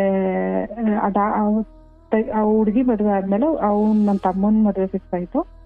ಅವ್ನ್ 3 ವರ್ಷಕ್ಕೆ ಆಯ್ತು. ಆ 3 ವರ್ಷನೂ ನಾನು ಅವ್ರ ಮನೇಲೆ ಇದ್ದೆ ಸರ್. ಮನೆ ಮಗ್ಳ ತರ ಕೆಲಸ ಮಾಡ್ಕೊಂಡು ಊಟ ಮಾಡ್ಕೊಂಡು ಮಗ್ಳನ್ ಸಾಕೊಂಡು ನನ್ ಮಗ್ಳನ್ನ 1.5 ವರ್ಷ ಇದ್ದವಳನ್ನ 3 ವರ್ಷ 4 ವರ್ಷ ಮಾಡಿದೆ ಸರ್ ಅವ್ರ ಮನೇಲೆ. ಈಗ ನನ್ ಮನೇಲಿ ಇದ್ದಿದ್ರೆ ನಾನು ಏನೆಲ್ಲಾ ಕೆಲಸ ಮಾಡ್ತಿದ್ದೆ, ಅದು ನನ್ ಮನೆ ಏನೋ ಲೆಕ್ಕಕ್ಕೆ ನಾನೆಲ್ಲಾ ಮಾಡ್ಕೊಂಡಿದ್ದೆ ಸರ್. ಅಲ್ಲಿ ನಾನು ಊರಿಗೆ ಬಂದೇ ಇಲ್ಲ ಸರ್.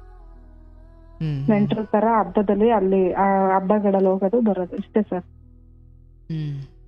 ಆಗ ನನ್ ತಮ್ಮನ ಮದುವೆ ಫಿಕ್ಸ್ ಆಯ್ತು, ಚಿಕ್ಕಮ್ಮನ ಮಗನ್ಗೆ ಮದ್ವೆನೂ ಆಯ್ತು. ನೆಕ್ಸ್ಟ್ ಡೇನೆ ನಾನು ಅವ್ರಿಗೆ ಹೇಳ್ಬಿಟ್ಟಿದ್ದೆ ಸರ್, ನಾನು ಇರಲ್ಲ ಮದ್ವೆ ಆದ್ಮೇಲೆ ಜೊತೆಲಿ, ನನ್ಗೆ ಸಪರೇಟ್ ಮನೆ ಕೊಡಿ ಅಂತ. ಅವ್ರು ಇದ್ದಿದ್ ಬಿಲ್ಡಿಂಗ್ ಅಲ್ಲೇನೆ ಒಂದ್ ಮನೆ ಖಾಲಿ ಇತ್ತು ಸರ್ ಪಕ್ಕದಲ್ಲೇ, ಒಂದು ರೂಮ್ ಇಲ್ದೇ ಇರುವಂತ ಮನೆ. ನನಗೂ ನನ್ ಮಗಳಿಗೂ ಸಾಕು ಕೊಡಿ ಅಂತ ಕೇಳಿದೆ ಸರ್. ಯಾಕಂದ್ರೆ ಮುಂದೆ ತಮ್ಮನ ಹೆಂಡತಿ ಬರ್ತಾಳೆ ಜೊತೆಲಿ ಇರ್ಬೇಕಾದ್ರೆ ಸುಮ್ನೆ ನಮ್ಮಿಂದ ಅವ್ರ ಲೈಫಲ್ಲಿ ಏನೋ ಒಂದ್ ಮಾತು ಬರೋದು ಅವೆಲ್ಲ ಇಷ್ಟ ಆಗಲ್ಲ. ನಾನ್ ಸಪರೇಟ್ ಇರ್ತೀನಿ, ನೀವು ಎಲ್ಲ ಪಕ್ಕದಲ್ಲೇ ಇರ್ತೀರಲ್ವಾ ಅಂದ್ಬಿಟ್ಟು ನಾನ್ ಮನೆ ಇಸ್ಕೊಂಡೆ ಸರ್. ಸರಿ ಆಯ್ತು, ಇದ್ದೆ. ಅವ್ರ ಮದ್ವೆ ಮುಗೀತು, 3 ತಿಂಗಳು ಮನೆ ಕೊಟ್ರು. ಮನೆ ಸಪರೇಟ್ ಐತೆ ನಾನು. ಹ್ಮ್ ನನ್ ಮಗಳಿಗೆ ರಜಾ ಬರ್ತದೆ ಸರ್. ಹ್ಮ್ ಸ್ಕೂಲ್ಗೂ ಸೇರಿಸ್ತೆ ನನ್ ಮಗಳನ್ನ. ಫಸ್ಟ್ ವರ್ಷ ನಮ್ ಚಿಕ್ಕಪ್ಪ ಚಿಕ್ಕಮ್ಮನೆ ಸ್ಕೂಲ್ಗೆ ಹಾಕಿದ್ರು, ಪ್ರೀ ನರ್ಸರಿಗೆ 3 ವರ್ಷಕ್ಕೆ ಕರೆಕ್ಟಾಗಿ. ಅಷ್ಟರಲ್ಲಿ ನಮ್ದು ಮದ್ವೆಲೆಲ್ಲ ಮಾಡ್ಸಿದ್ರಲ್ಲ ಸರ್ ಒಡವೆಗಳೆಲ್ಲ, ಹ್ಮ್ ಅದನ್ನೆಲ್ಲ ಇಟ್ಟು ನನ್ ತಮ್ಮ ಫೈನಾನ್ಸ್ ಮಾಡ್ತಿದ್ದ ಸರ್, ಚಿಕ್ಕಮ್ಮನ ಮಗ. 1 ಲಕ್ಷ ಇಂಟ್ರೆಸ್ಟ್ ಬಿಟ್ಕೊಟ್ಟ ಸರ್. ಹ್ಮ್ ಅದ್ರಲ್ಲಿ ಬರೋ 3,000 ಕೂಡಿಟ್ಕೊಂಡು ನನ್ ಮಕ್ಳು ನಾನೇ ಓದಿಸ್ಕೊತೀನಿ ಇನ್ಮೇಲೆ ಅನ್ಕೊಂಡು ನನ್ ಲೈಫ್ ಯಾವತ್ ಹಂಗಾಯ್ತು, ಇರೋ ಒಡವೆ ಎಲ್ಲ ಊರಲ್ಲಿ ಬ್ಯಾಂಕಲ್ಲಿ ಇಟ್ಟೆ ಸರ್. ಮಾಂಗಲ್ಯ ಚೈನ್ ಅಂದ್ಬಿಟ್ಟು ಎಲ್ಲ 100 ಗ್ರಾಮ್ ಒಡವೆ ಕೊಟ್ಟಿದ್ರು, ನಮ್ಮ ಅಜ್ಜಿ ಮನೆಯವರು ಮಾಡಿಸಿದ್ರು. ಅದನ್ನೆಲ್ಲ ತಗೊಂಡು ಒಡವೆ ಅಡ ಇಟ್ಟು ನನ್ನ ತಮ್ಮ ಫೈನಾನ್ಸ್ ಬಿಟ್ಕೊಟ್ಟ ಸರ್. ಅದ್ರಲ್ಲಿ ದುಡ್ಡನ್ನ ಉಳಿಸ್ಕೊಂಡು ನಮ್ ಚಿಕ್ಕಪ್ಪ ಚಿಕ್ಕಮ್ಮ ಒಂದೇ ವರ್ಷ ಅವಳು ಸ್ಕೂಲ್ಗೆ ಹಾಕಿದ್ದು, ನೆಕ್ಸ್ಟ್ ವರ್ಷಕ್ಕೆ ನಾನೇ ಸೇರ್ಸ್ಕೊತೀನಿ ಅಂದ್ಬಿಟ್ಟು ಎಲ್ಲಾ ಜವಾಬ್ದಾರಿ ನನ್ ಮಗಳದೆಲ್ಲ ನಾನೇ ತಗೊಂಡೆ ಸರ್. ಕೊನೆಗೆ ರಜಾ ಬಂತು, ಅವ್ರ ಮದ್ವೆನೂ ಆಯ್ತು. ಇನ್ನು ಯಾಕೋ ಸರಿ ಇರಲ್ಲ, ಇನ್ ಬೇಡ ಇರೋದು, ನಮ್ ಚಿಕ್ಕಮ್ಮನ ಸೊಸೆ ಅವ್ರು ಇನ್ನೇನಾರು ಅನ್ಕೊಂಡ್ರೆ ಕಷ್ಟ, ನಾನು ಊರ್ಗ್ ಹೋಗ್ಬಿಡೋಣ ಅನ್ಬಿಟ್ಟು ಊರ್ಗ್ ಹೋದೆ ಸರ್ ರಾಜ್ಯಕ್ಕೆ. ಅವಾಗ ಮೈಂಡ್ ಬಂತು ಸರ್, ಅವ್ರದ್ದು ಅಂಗಡಿ ಇತ್ತು ಸರ್, ಈ ಚಿಲ್ಲರೆ ಅಂಗಡಿ ಬರುತ್ತಲ್ಲ, ಅಂಗಡಿ ಇತ್ತು ಸರ್. ಅವರೇ ಅಂಗಡಿ ನಮ್ಮ ಚಿಕ್ಕಮ್ಮ ಅವ್ರದ್ದು. ಆಗ ಕೇಳ್ದೆ ಸರ್ ಅಂಗಡಿನ, ನನ್ ಕೊಡಿ, ನಾನ್ ಮಾಡ್ಕೊಂಡು ನನ್ ತಂಗಿ ಮದ್ವೆ ಮುಗಿಯೋವರ್ಗು ನಾನು ಇಲ್ಲೇ ಇರ್ತೀನಿ, ಅವಳು ಮದ್ವೆ ಆದ್ಮೇಲೆ ನಾನು ಊರಿಗೆ ಹೋಗ್ತೀನಿ, ನಮ್ಗೇನ್ ಗಂಡ್ಮಕ್ಳಿಲ್ಲ ಅಲ್ವಾ, ನಾನು ಹೋದ್ರು ಯಾರು ಯಾಕೆ ಬಂದೆ ಅಂತ ಕೇಳಲ್ಲ ಯಾರನ್ನು, ನಾನು ಇಲ್ಲೇ ಇರ್ತೀನಿ, ಮನೆ ಅಂಗಡಿ ಕೊಡಿ ಅಂತ ಕೇಳಿದೆ ಸರ್. ನನ್ ಚಿಕ್ಕಪ್ಪ ಅಂದ್ರು, ಬೇಡಮ್ಮ ನಿನ್ ಕೈಲಿ ಒಬ್ಳು ಕೈಲಿ ಆಗಲ್ಲ, ಅಂಗಡಿ ಅಂದ್ಮೇಲೆ ಇಬ್ರಿದ್ದು ಮೇಂಟೈನ್ ಮಾಡ್ಬೇಕು ಅಂತಂದ್ರು ಸರ್ ಅವರು. ನಂಗೆ ಬೇಜಾರಾಯ್ತು, ಸರಿ ಬೇಡ ಬಿಡು, ಒಬ್ಳು ಕೈಲಿ ಆಗಲ್ಲ ಅಲ್ವಾ ಅಂದ್ಬಿಟ್ಟು ನಾನು ಊರ್ಗ್ ಹೋದವಳು. ರಜಕ್ಕೆ ವಾಪಸ್ ನಾನು ಬಂದಿಲ್ಲ ಸರ್ ಬೆಂಗಳೂರಿಗೆ.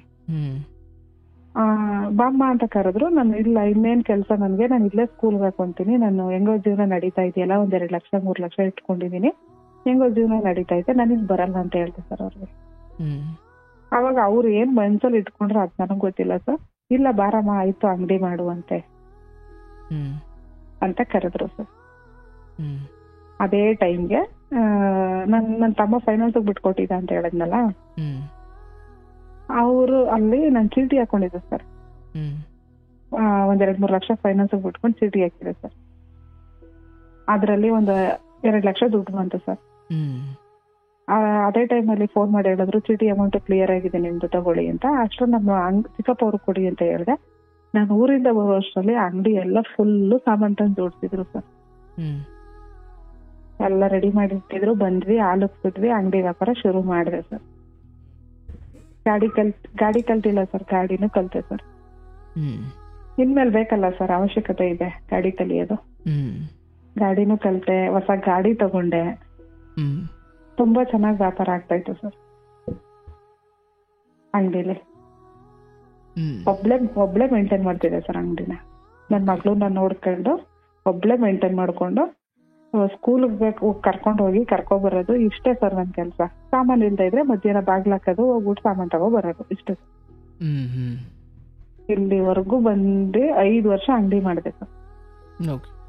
5 ವರ್ಷ ಅಂಗಡಿ ಮಾಡಿ ಕೊನೆಗೆ ಬೆಂಗಳೂರಲ್ಲೇನೆ ನನ್ ಕೈಲಾದ ಮಟ್ಟಿಗೆ 10 ಲಕ್ಷ ಕೊಟ್ಟು ಒಂದ್ ಸೈಟ್ ತಗೊಂಡೆ ಸರ್. ಅರ್ಧ 5 ವರ್ಷ ಸಂಪಾದನೆ ಮಾಡಿ ಆ ಸೈಟ್ ತಗೊಂಡು ಮತ್ತೆ ಅಲ್ಲೇ ಅಂಗಡಿ ಮಾಡ್ಬೇಕು ಅಂತಾನೆ ಅಲ್ಲಿ ನಾನು ಅಂಗಡಿ ವ್ಯಾಪಾರ ಮಾಡ್ತಿದ್ದಂಗೆನೆ ಈ ಅಂಗಡಿಗಳಿಗೆ ಬರ್ತಿದ್ರಲ್ಲ, ನಮ್ ಚಿಕ್ಕಪ್ಪ ಅವ್ರ ಮನೇಲಿ ಬಾಡಿಗೆಗಿದವರೆಲ್ಲ ಫೈನಾನ್ಸ್ ಕೇಳೋರು ಸರ್, ಅಮೌಂಟ್ ಎಲ್ಲ ನಮ್ ತಮ್ಮನ ಕಡೆಯಿಂದೆಲ್ಲ ಕೇಳೋರು ಸರ್. ಇದು 10,000 ಕೊಟ್ರೆ 1,500 ಇಟ್ಕೊಂಡ್ ಕೊಡೋದು, ಡೈಲಿ ಫೈನಾನ್ಸ್. ಈಗ 10,000ಕ್ಕೆ 100 ರೂಪಾಯಿ ಕಟ್ಕೊಂಡು ಹೋಗೋದು ಡೈಲಿ, 90 ದಿನ 100 ದಿನ ಕಟ್ಟೋದು. ಈ ತರ ಎಲ್ಲ ಕೊಟ್ಕೊಂಡು ಸೈಟ್ 5 ಲಕ್ಷ ಚೀಟಿ ಹಾಕಿ, ಇಲ್ಲಿ ಸೈಟ್ಗೂ 8 ಲಕ್ಷ ಕೊಟ್ಟು ಸೈಟ್ ತಗೊಂಡು ಮತ್ತೆ ಮನೆ ಕಟ್ಕೋಬೇಕು. ಇನ್ ಬೇಡ, ಇನ್ ಹೆಂಗೋ ನನ್ ಲೈಫ್ ಸೆಟ್ಲ್ ಆಗೋ ತರ ನಾನು ಅಮೌಂಟ್ ಎಲ್ಲ ಸಂಪಾದನೆ ಮಾಡ್ಕೊಂಡೆ ಸರ್ 5 ವರ್ಷದಲ್ಲಿ. ಮತ್ತೆ ಅಂಗಡಿ ಬಿಟ್ಬಿಟ್ಟು ಕೊರೋನಾ ಬಂತಲ್ಲ ಸರ್ 2020ರಲ್ಲಿ. ಅವಾಗ ಮನೆ ಕಟ್ಕೊಬಿಡೋಣ ಸಾಕು, ನನಗೂ ನನ್ನ ಮಗ್ಳಿಗೆ ಇನ್ನೆಷ್ಟು ಬೇಕು, ಅರ್ಧ ಸೈಟ್ ಸಾಕು, ಮನೆ ಕಟ್ಕೊಳ್ಳೋಣ ಅಂತ ಬಂದೆ ಸರ್. ಮನೇಲಿ ಅಲ್ಲಿ ನಮ್ ಚಿಕ್ಕಪ್ಪ ಚಿಕ್ಕಮ್ಮವರೆಲ್ಲ ಬೇಡ ಅಂತ, ನಾನ್ ಸೈಟ್ ತಗೊಂಡಿರೋದಕ್ಕೂ ಅವ್ರ ಮನೆಗೂ 12 ಕಿಲೋಮೀಟರ್ ಸರ್. ಅವ್ರು ಬೇಡ ಅಂದ್ರು ಸರ್. ಆದ್ರೂ ನಾನೇನು ತಲೆ ಕೆಡಿಸ್ಕೊಳ್ಳಿಲ್ಲ, ನಾನು ಮಾಡೇ ಮಾಡ್ತೀನಿ ಮನೆನ ಅಂತ ಅಂದ್ಬಿಟ್ಟು ಅಪ್ಪ ಅಷ್ಟರಲ್ಲಿ ಕುಡಿಯೋದೆಲ್ಲ ಬಿಟ್ಟು ಅವರು ಎಲ್ಲ ಬೋರೆಲ್ಲ ಹಾಕ್ಸಿ ತೆಂಗಿನ ಮರ ಎಲ್ಲ ಹಾಕಿ ಅವರು ಅಷ್ಟೋ ಇಷ್ಟೋ ಸಂಪಾದನೆ ಮಾಡಿ 7-8 ವರ್ಷದಲ್ಲಿ ಅವರು ಸರಿ ಹೋದ್ರು ಸರ್. ಅವರು ಒಂದ್ 4 ಲಕ್ಷ ಕೊಟ್ರು ಮನೆಗೆ. ಅಮ್ಮ ಅವ್ರು ಇದ್ದಿದ್ದು ಅಷ್ಟೋ ಇಷ್ಟೋ ಕೈಯಲ್ಲಿ ಇಟ್ಕೊಂಡಿರೋದು ಅವರು ಒಂದ್ 4 ಲಕ್ಷ ಕೊಟ್ರು. ನಾನೊಂದ್ 10 ಲಕ್ಷ ಹಾಕ್ತೆ. ಅರ್ಧ ಸೈಟಲ್ಲಿ 2 ಫ್ಲೋರ್ ಮನೆ ಮಾಡಿದೆ ಸರ್ 2020ರಲ್ಲಿ. ಆ ಕೊರೋನಾ ಟೈಮಲ್ಲಿ ಯಾರು ಬರದೇ ಇರೋಂತ ಪರಿಸ್ಥಿತಿ. ಅದೇ ಟೈಮಲ್ಲಿ ಗೃಹ ಪ್ರವೇಶ ಮಾಡಿ ಮನೆಗೆ ಬಂದ್ವಿ ಸರ್. ಆ ಕೊರೋನಾ ಇದ್ರೂನು ಇಲ್ಲಿಗೆ ಬಂದು ಇವಾಗ 4 ವರ್ಷ ಆಯ್ತು ಸರ್. 4ನೇ ವರ್ಷ ಕಂಪ್ಲೀಟ್ ಆಗಿ 5ನೇ ವರ್ಷ ನಡೀತಾ ಇದೆ. ದೇವ್ರು ಹೇಗ್ ಕೈ ಹಿಡ್ದ ಅಂತಂದ್ರೆ ನಿಜವಾಗ್ಲೂ ಮ್ಯಾಜಿಕ್ ತರ ಆಗ್ಬಿಡ್ತು ಸರ್. ಅಂಗಡಿ ಮಾಡದ್ಮೇಲೆ ಇಲ್ಲಿ ಬಂದ್ಮೇಲೂ ಅಷ್ಟೇ ಸರ್. ಇಲ್ಲಿ ಸಾಕಾಗಿತ್ತು ಸರ್ ನನ್ಗೆ. ಮನೆಗೆ ಅಲ್ಲಿಂದ 12 ಕಿಲೋಮೀಟರ್ ಡೈಲಿ ಬರ್ಬೇಕು, ಇಲ್ಲಿ ಮನೆ ಹತ್ರ ಮನೆ ನೋಡ್ಕೋಬೇಕು, ಕೆಲ್ಸದವ್ರನ್ನ ನೋಡ್ಕೋಬೇಕು, ಮತ್ತೆ ಹೋಗಿ ಅಂಗಡಿ ಓಪನ್ ಮಾಡ್ಬೇಕು. ನನ್ಗೆ ತುಂಬಾ ಅಂದ್ರೆ ತುಂಬಾ ಸಾಕಾಗಿತ್ತು ಸರ್ ಇಲ್ಲಿ.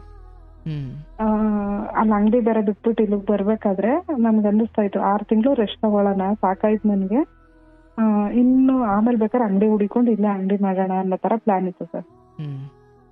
ಕೊನೆಗೆ ಏನಾಯ್ತು, ನನ್ಗೆ ಅಂಗಡಿ ಮಾಡಕ್ ಮನ್ಸೇ ಬರ್ಲಿಲ್ಲ ಸರ್. ಮಗಳು ದೊಡ್ಡವಳಾದ್ಲು ಸರ್. ಈ ಮನೆಗ್ ಬಂದು ಒಂದು 7-8 ತಿಂಗಳಿಗೆ 12-13 ವರ್ಷಕ್ಕೆ ಆಗೋದ್ಲು ಸರ್ ಅವಳು. ಸರ್ ಇಲ್ಲಿ ನಮ್ಮವ್ರು ತಮ್ಮವ್ರು ಅನ್ನೋರು ಯಾರು ಇಲ್ಲ ಸುತ್ತಮುತ್ತ, ಎಲ್ಲ ಹೊರಗ್ನವ್ರು ಇರೋದು. ಮಗಳನ್ನ ಬಿಟ್ಟು ನನ್ ಕೆಲ್ಸ ಮಾಡೋಷ್ಟು ಧೈರ್ಯ ನನ್ಗೆ ಇರ್ಲಿಲ್ಲ ಸರ್. ಯಾಕಂದ್ರೆ ಅವಳಿಗೋಸ್ಕರನೇ ಜೀವನ. ಹಂಗಾಗಿ ನಾನು ಯಾವ ಕೆಲ್ಸನೂ ಬೇಡ ಅಂದ್ಬಿಟ್ಟು ಒಂದ್ ಚೀಟಿ ಮಾಡೋಣ ಅಂತ ಚೀಟಿ ಮಾಡಿದೆ ಸರ್. 6,000 ಒಂದು 21 ತಿಂಗಳು ಕಟ್ಟೋದು 1.5 ಲಕ್ಷದ ಚೀಟಿ ಅಂದ್ಬಿಟ್ಟು ಮಾಡಿದೆ ಸರ್. 4 ವರ್ಷಕ್ಕೆ 2 ಚೀಟಿ ಕಂಪ್ಲೀಟ್ ಮಾಡಿದೆ. ಅಲ್ಲಿಂದ ನನ್ ಇನ್ನೂ ಸ್ವಲ್ಪ ಮೇಲ್ಮಟ್ಟಕ್ಕೆ ಹೋಗಕ್ಕೆ ಸ್ಟಾರ್ಟ್ ಮಾಡಿದೆ ಸರ್. ಆದ್ರೆ ಇಲ್ಲಿ ಇವತ್ತು ಯಾವ ಮಟ್ಟಕ್ಕೆ ಬಂದು ನಿಂತಿದೆ ಅಂತಂದ್ರೆ, ನನ್ ಜೊತೆ ಗಂಡ ಇದ್ದಿದ್ರು ಈ ಮಟ್ಟಕ್ಕೆ ನಾನೊಂದು ತಗೋಬರಕ್ ಆಗ್ತಾ ಇರ್ಲಿಲ್ಲ ಅವ್ರ ಕೈಲಿ. ನನ್ ಮಕ್ಳುನು ಅಷ್ಟೇ ಈ ಮಟ್ಟಕ್ಕೆ ತಂದು ನಿಲ್ಸಕ್ ಆಗ್ತಾ ಇರ್ಲಿಲ್ಲ ನಾನು ಅನ್ನೋ ತರ ದುಡ್ಡು ಸಂಪಾದನೆ ಆಗ್ತಾ ಬಂತು ಸರ್. ನಿಮ್ಗೂ ಗೊತ್ತು ಸರ್, 100 ರೂಪಾಯಿ ಸಂಪಾದನೆ ಮಾಡ್ಬೇಕು ಅಂದ್ರೆ ಎಷ್ಟು ಕಷ್ಟ ಪಡ್ಬೇಕು ಇವತ್ತಿನ ಕಾಲದಲ್ಲಿ. ಬೆಳಗ್ಗೆ ಹೋಗಿ ಸಂಜೆ ಬರ್ಬೇಕು. ಬಟ್ ಇವತ್ತಿನವರೆಗೂ ಸರ್ ಆ ಅಪ್ಪನ ಮದುವೆ ಆದ ದಿನದಿಂದ ಇಲ್ಲಿವರೆಗೂನು 4 ಜನದ ಮುಂದೆ ಕತ್ತೆತ್ತಿ ನೋಡಿಲ್ಲ ಸರ್. ನಾನು ಒಂದ್ ಫಂಕ್ಷನ್ ಅಟೆಂಡ್ ಮಾಡಿಲ್ಲ ಸರ್. ನಾನಾಯ್ತು ನನ್ ಮನೆ 4 ಗೋಡೆ ಸರ್, ಮನೆ ಬಿಟ್ಟು ಹೊರಗೆ ಹೋಗಲ್ಲ ಸರ್. ಹೋದ್ರೆ ಒಂದೇ ದೇವಸ್ಥಾನ ಮಾತ್ರ. ಒಂದ್ ಫ್ರೆಂಡ್ ಜೊತೆ ಸೇರಲ್ಲ. ಇದ್ರೂನು ಕಾಂಟ್ಯಾಕ್ಟ್ ಆಯ್ ಬಾಯ್ ಅಷ್ಟೇ ಸರ್. ಒಬ್ಬರ ಹತ್ರ ಕೂಡ ನನ್ ಮನ್ಸಿಗೆ ಹತ್ರವಾದವ್ರ ಹತ್ರ ಮಾತ್ರ ನನ್ ಕಷ್ಟ ಸುಖ ಹೇಳ್ಕೊಳೋದು ಅಷ್ಟೇ ಸರ್. ಅದನ್ ಬಿಟ್ರೆ ಇನ್ನೊಬ್ರ ಹತ್ರನು ಕೂಡ ನಾನು ಯಾರ ಹತ್ರನು ನನ್ನ ಪರ್ಸನಲ್ ನಾನು ಹೇಳ್ಕೊಟ್ಟಿಲ್ಲ ಸರ್ ಇವತ್ತಿನವರೆಗೂ. ಜನ ಅವ್ರ ಇಷ್ಟಕ್ಕೆ ತಕ್ಕನಂಗೆ ಏನೇನೋ ತಿಳ್ಕೊಂಡವ್ರೆ ಸರ್. ಈಗ ಒಬ್ಳು ಗಂಡನ ಜೊತೆ ಇಲ್ಲ ಅಂತಂದ್ರೆ 1000 ಮಾತಾಡ್ತಾರಲ್ವಾ ಸರ್. ಅವ್ರ ಏನ್ ಬೇಕಾದ್ರೆ ಅನ್ಕೊಳ್ಳಿ ಸರ್, ನಾನ್ ಕರೆಕ್ಟ್ ಆಗಿದ್ದೀನಿ, ದೇವ್ರು ನನಗ್ ಚೆನ್ನಾಗಿದ್ದಾರೆ ಸರ್. ಯಾರು ಸರ್ ಇವತ್ತಿನ ಕಾಲದಲ್ಲಿ ಕುತ್ಕೊಂಡ್ ಜೀವನ ಮಾಡೋರು ಯಾರು ಸರ್ ಹೇಳಿ ಸರ್ ನೀವೇ? ದುಡಿದ್ರೆ ಉಂಟು, ಇಲ್ಲ ಅಂತಂದ್ರೆ ನಿಮ್ಮ ಪ್ರೋಗ್ರಾಮ್ ಅಲ್ಲಿ ಬರೋ ಎಲ್ಲಾರ ಕಷ್ಟನೂ ನೋಡಿದೀನಿ ಸರ್, ಎಲ್ಲಾರದು ಕೇಳಿದೀನಿ ಸರ್. ಅವರೆಲ್ಲ ಎಷ್ಟು ಕಷ್ಟ ನಾನು ಅನ್ಕೋತಾ ಇರ್ತೀನಿ. ನಾನು 1 ವರ್ಷ ಪಟ್ಟಿದ ಕಷ್ಟಕ್ಕೆ ದೇವ್ರು ನನ್ನನ್ನ ಲೈಫ್ ಲಾಂಗ್ ನೆಮ್ಮದಿಯಾಗಿ ಇಟ್ಟವನೆ ಅಂತಾನೆ ಅನ್ಕೋತೀನಿ ಸರ್. ಇವಾಗ ನಾಳೆ ಸತ್ತೋಗ್ಬಿಟ್ರು ನನ್ಗೇನ್ ಚಿಂತೆ ಇಲ್ಲ ಸರ್. ನನ್ ಮಗಳಿಗೆ ಏನ್ ಬೇಕೋ ಅದನ್ನ ಮಾಡಿಟ್ಟಿದ್ದೀನಿ ಸರ್ ನಾನು. ಇಲ್ಲಿ ತಾಯಿ ಅದ್ಭುತ. ಬಾಡಿಗೆ ಬರುತ್ತಾ? ಸರ್ ಒಂದ್ ಮನೆ ಲೀಸ್ ಕೊಟ್ಟಿದ್ದೀನಿ ಕೆಳಗಡೆ, ಮೇಲ್ ನಾವಿದೀವಿ. ಡಬಲ್ ಬೆಡ್ರೂಮ್ ಇದೆ ಸರ್ ಅದು.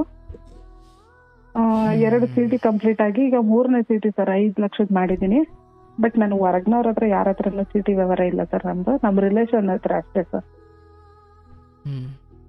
ಎಲ್ಲ ನನಗ್ ಬೇಕಾದ ಫ್ರೆಂಡ್ಸು ನಮ್ ರಿಲೇಷನ್ ಅಷ್ಟೇ ಸರ್.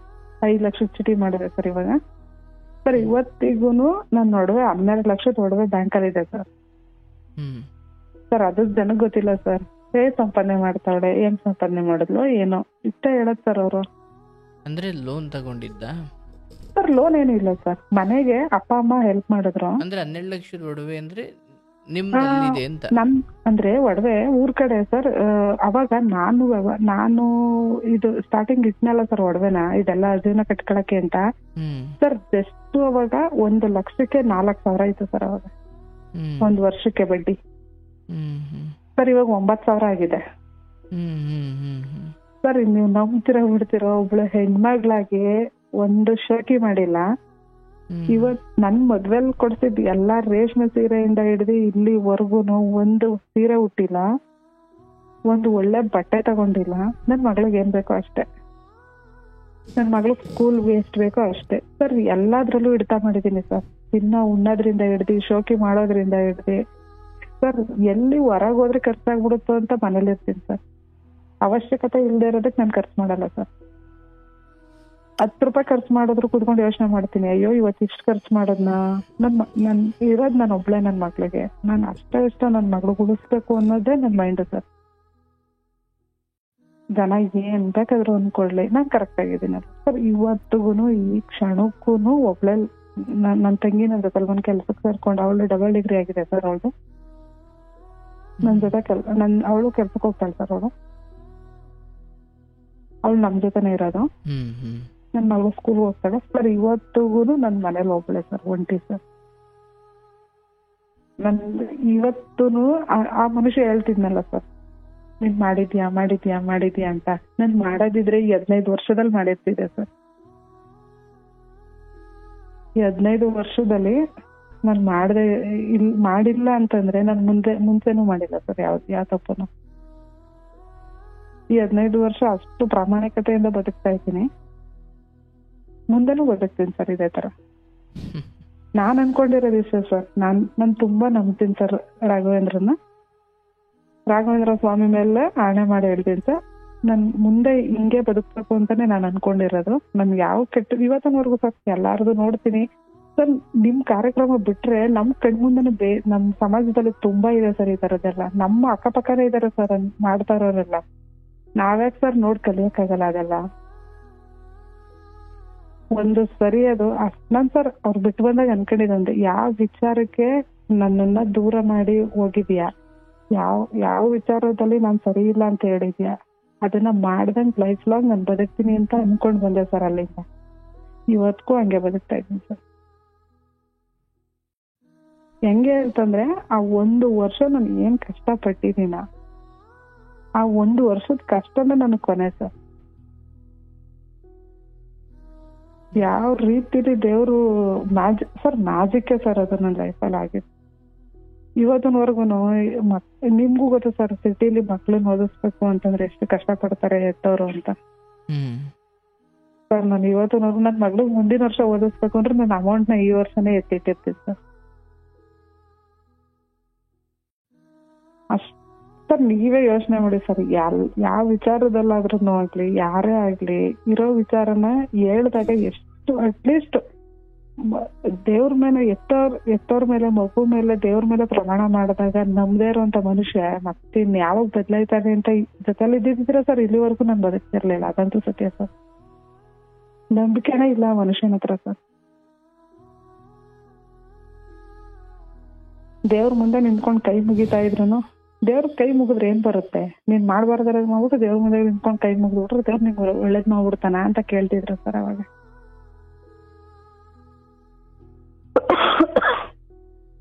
ಎಷ್ಟು ಅನ್ಭವಿಸ್ಬಾರ್ದು ಒಂದು ಹೆಣ್ಣಾಗಿ ಎಲ್ಲ ಅನ್ಭವಿಸ್ಬಿಟ್ಟಿದೀನಿ ಸರ್. 1 ವರ್ಷದಲ್ಲಿ ಅನ್ಭವಿಸ್ಬಿಟ್ಟಿದೀನಿ ಸರ್. ಮಾನಸಿಕವಾಗಿ ಅಷ್ಟು ಹೊಡೆದ್ರೆ ಮರ್ತೋಗುತ್ತೆ ಸರ್. ಯಾರಾದ್ರೂ 1 ಏಟು ಹೊಡೆದ್ರೆ ಮರ್ತ್ಬಿಡ್ತೀವಿ ಬೇಗ. ಆದ್ರೆ ಇವ್ರು ಮಾಡಿರೋ ನೋವು ಸರ್ ಲೈಫ್ ಲಾಂಗ್ ಮರೆಯಕ್ಕಾಗಲ್ಲ ಸರ್. ಅವ್ರು ಇದ್ರು ಜೊತೆಗಿಲ್ಲ ಅಂದ್ರೂ ಎಷ್ಟರೆಲ್ಲ ಆ ಮನುಷ್ಯನ್ ನೆನ್ಸ್ಕೊಳಕ್ಕೆ ಅಪಾಯ ಹುಟ್ಟುವಂತ ಮನುಷ್ಯ ಸರ್ ಅವರು. ಯಾಕಂತಂದ್ರೆ ಏನೂ ನೋಡ್ದೆ ಏನೂ ಮಾಡ್ದೆ ಒಬ್ಬ ಹೆಣ್ಮಗ್ಳನ್ನ ಎಷ್ಟೆಲ್ಲ ಅನ್ಬಾರ್ದು, ಎಷ್ಟೆಲ್ಲ ನೋವು ಕೊಡ್ಬಾರ್ದು ಅಷ್ಟೆಲ್ಲ ನೋವು ಕೊಟ್ಟು ಹೋಗ್ಬಿಟ್ರು ಸರ್. ಆದ್ರೆ ಇವತ್ತು ಅವ್ರಿಗೆ ಸರ್ ಕೋಟಿಗೆ ಬಹಳ ಸೈಜ್ ಇದೆ ಸರ್ ಅವ್ರ ಹತ್ರ. ಬಟ್ ಅವ್ರದಲ್ಲ ಅದು. ಅವ್ರ ಅಮ್ಮ ಏನ್ ಮಾಡಿದ್ರು, ಇವ್ರನ್ನ ನೋಡೋ ಗಂಟ ನೋಡಿ ಮಗಳ ಹೆಸರು ಮಾಡ್ಬಿಟ್ಟು ಹೋಗ್ಬಿಟ್ರು ಸರ್. ಇವ್ನ ಯಾವತ್ತಿದ್ರು ಹಾಳು ಮಾಡೋನೆ ಸರ್. ಸರ್ ನಾನು ನೀವು ಚೆನ್ನಾಗಿ ಬದುಕ್ತಾ ಇದ್ದೀನಿ ಅಲ್ವಾ ಸರ್, ನಾನು ಅವ್ರ ಹತ್ರ 10 ರೂಪಾಯಿ ತಗೊಬಂದಿಲ್ಲ ಸರ್. ನನ್ ಮಗಳಿದ್ದಾಳೆ, ನಿನ್ ಮಗಳಲ್ವಾ ಅಂತ ನಾನು ಯಾವತ್ತೂ ನಾನು ಕೇಳಿಲ್ಲ ಸರ್. ಅವ್ರ ಹತ್ರದಿಂದ ನಾನು 10 ರೂಪಾಯಿ ತಗೊಬಂದು ನನ್ನ ಜೀವನ ಕಟ್ಕೊಂಡಿಲ್ಲ ಸರ್. ಎಲ್ಲ ನಾನ್ ಉಳಿಸಿರೋದು ಅದ್ ಹೆಂಗ್ ಹೇಳಕ್ಕೆ ಅಸಾಧ್ಯ ಸರ್. ಅದು ಹೆಂಗೆ ಅಂತ ಗೊತ್ತಿಲ್ಲ ಸರ್. ಅದು ಯಾರಿಗೂ ಇಷ್ಟು ಈಸಿಯಾಗಿ ಜೀವನ ಮಾಡೋದಕ್ಕೆ ನಿಜವಾಗ್ಲೂ ಸರ್ ಎಷ್ಟೋ ಜನ ಹೆಣ್ಮಕ್ಳು ಹೇಳ್ಕೊತಾರೆ ಕಷ್ಟಗಳನ್ನ. ಬಟ್ ನನ್ ಲೈಫ್ ತರ ಯಾರಿಗೂ ಇರಕ್ಕೂ ಸಾಧ್ಯನೇ ಇಲ್ಲ ಸರ್. ನಾನು ಯಾರು ಏನಾರ ಅಂದ್ರೆ ನಾನು ಫಸ್ಟ್ ಅವ್ರ ಉತ್ತರ ಕೊಡೋದೇ ಒಂದು.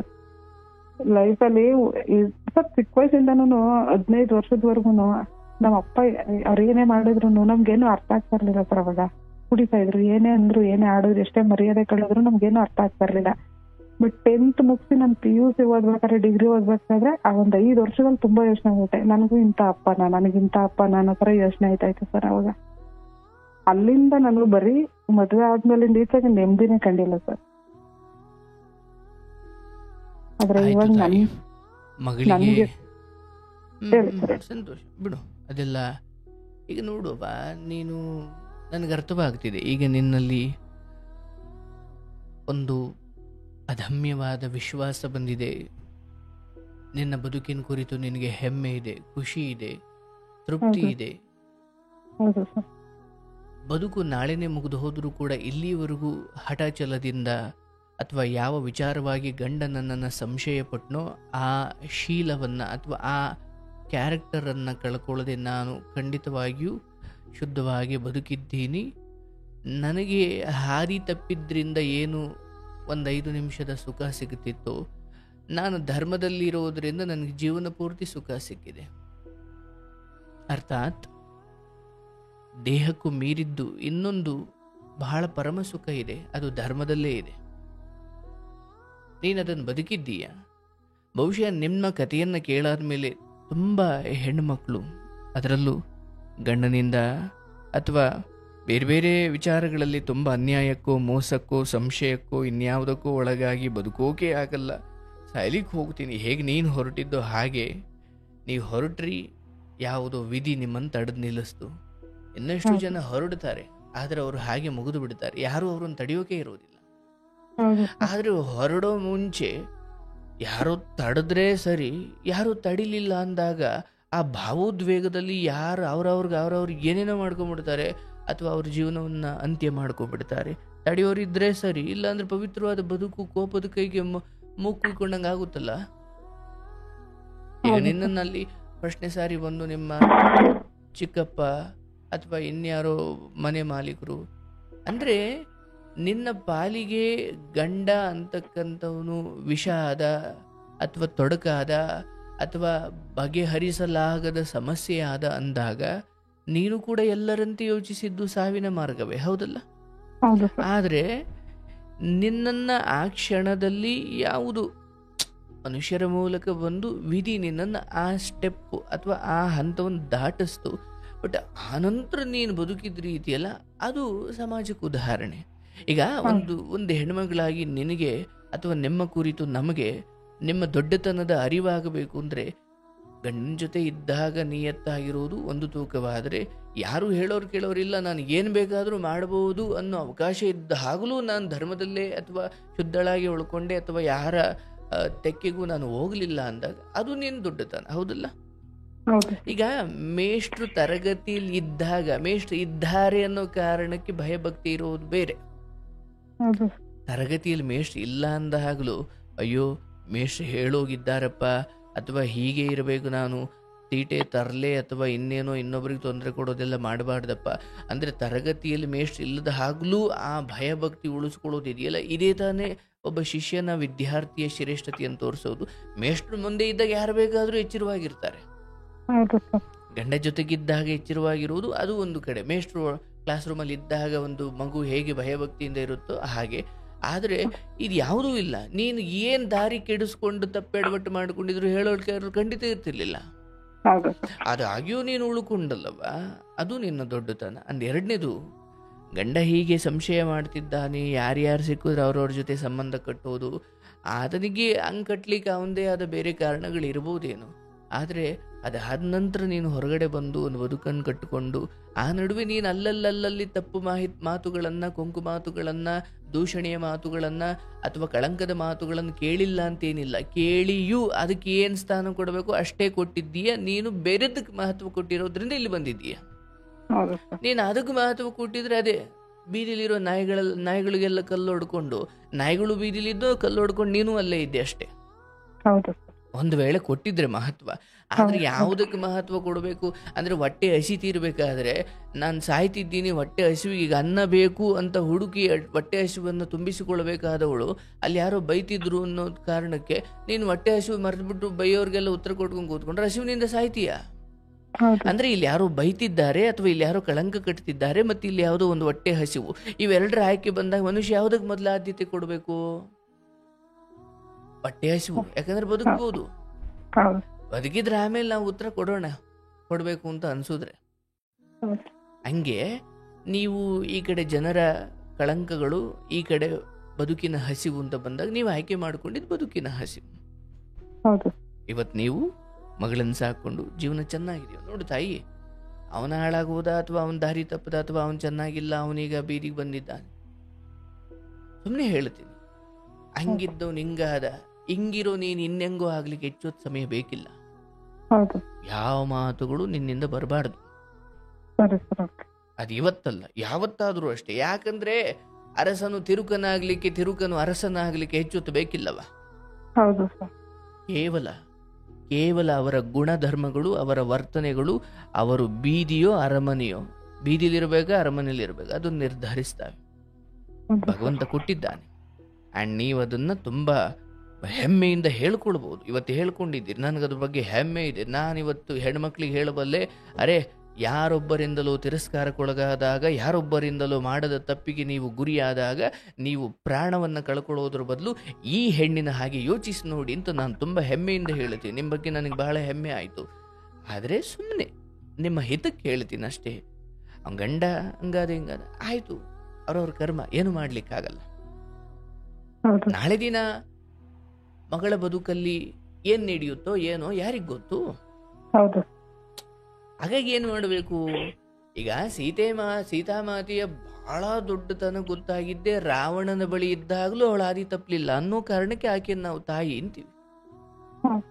ಸುಮ್ಮನೆ ರಾಮನ ಬಳಿ ಇದ್ದು ವನವಾಸ ಕಳೆದು ಮತ್ತೆ ಅಯೋಧ್ಯೆಗೆ ಹೋಗಿ ರಾಜ್ಯಾಧಿಕಾರ ಮಾಡಿದ್ದಿದ್ರೆ ಸೀತೆ ಬಗ್ಗೆ ಹೇಳಲಿಕ್ಕೆ ಅಷ್ಟೊಂದು ದೊಡ್ಡ ಕಥೆಗಳು, ದೊಡ್ಡ ಪವಿತ್ರ ಸ್ಥಾನ ಏನು ಅನಿಸ್ತಿರ್ಲಿಲ್ಲ ನಮಗೆ. ಆದ್ರೆ ಗಂಡ ಜೊತೆ ಇಲ್ಲದಾಗ, ಅಸುರನ ಜೊತೆ, ರಾಕ್ಷಸನ ಜೊತೆ ಇದ್ದಾಗಲೂ ತನ್ನ ಶೀಲವನ್ನು ಕಾಪಾಡಿಕೊಂಡ್ಲು ಅನ್ನೋ ಕಾರಣಕ್ಕೆ ಸೀತಾಮಾತೆಗೆ ದೊಡ್ಡ ಸ್ಥಾನ ಕೊಡ್ತೀವಿ, ಹೌದಲ್ಲವಾ? ಹಂಗೆ ನೀವು ಗಂಡಂಜಿಂದ ಹೊರಗಡೆ ಬಂದು ಅಥವಾ ಬಂದು ಅನ್ನೋದಕ್ಕಿಂತ ತಳ್ಳಲ್ಪಟ್ಟಾಗಲೂ ನೀವು ಅದೇ ಶುದ್ಧತೆ ಕಾಪಾಡಿಕೊಂಡ್ರಿ. ಅಷ್ಟೇ ಅಲ್ಲ, ಹಂಗಿದ್ದಿದ್ದಕ್ಕೆ ನೀವು ಇಷ್ಟೆಲ್ಲ ಮಾಡಿರೋದು. ಒಂದ್ ವೇಳೆ ಒಂಚೂರು ಹಂಗೆ ಹೋಗಿದ್ದಿದ್ರೆ ಇವತ್ತು ಹೇಳ್ಬೋದು, ಅವ್ರೇನೋ ತಪ್ಪು ಮಾಡಿರ್ಬೋದು, ನಿಮ್ಮ ಹತ್ರ ಅವ್ರು ಹೇಳದೇ ಇರ್ಬೋದು ಅಂತ.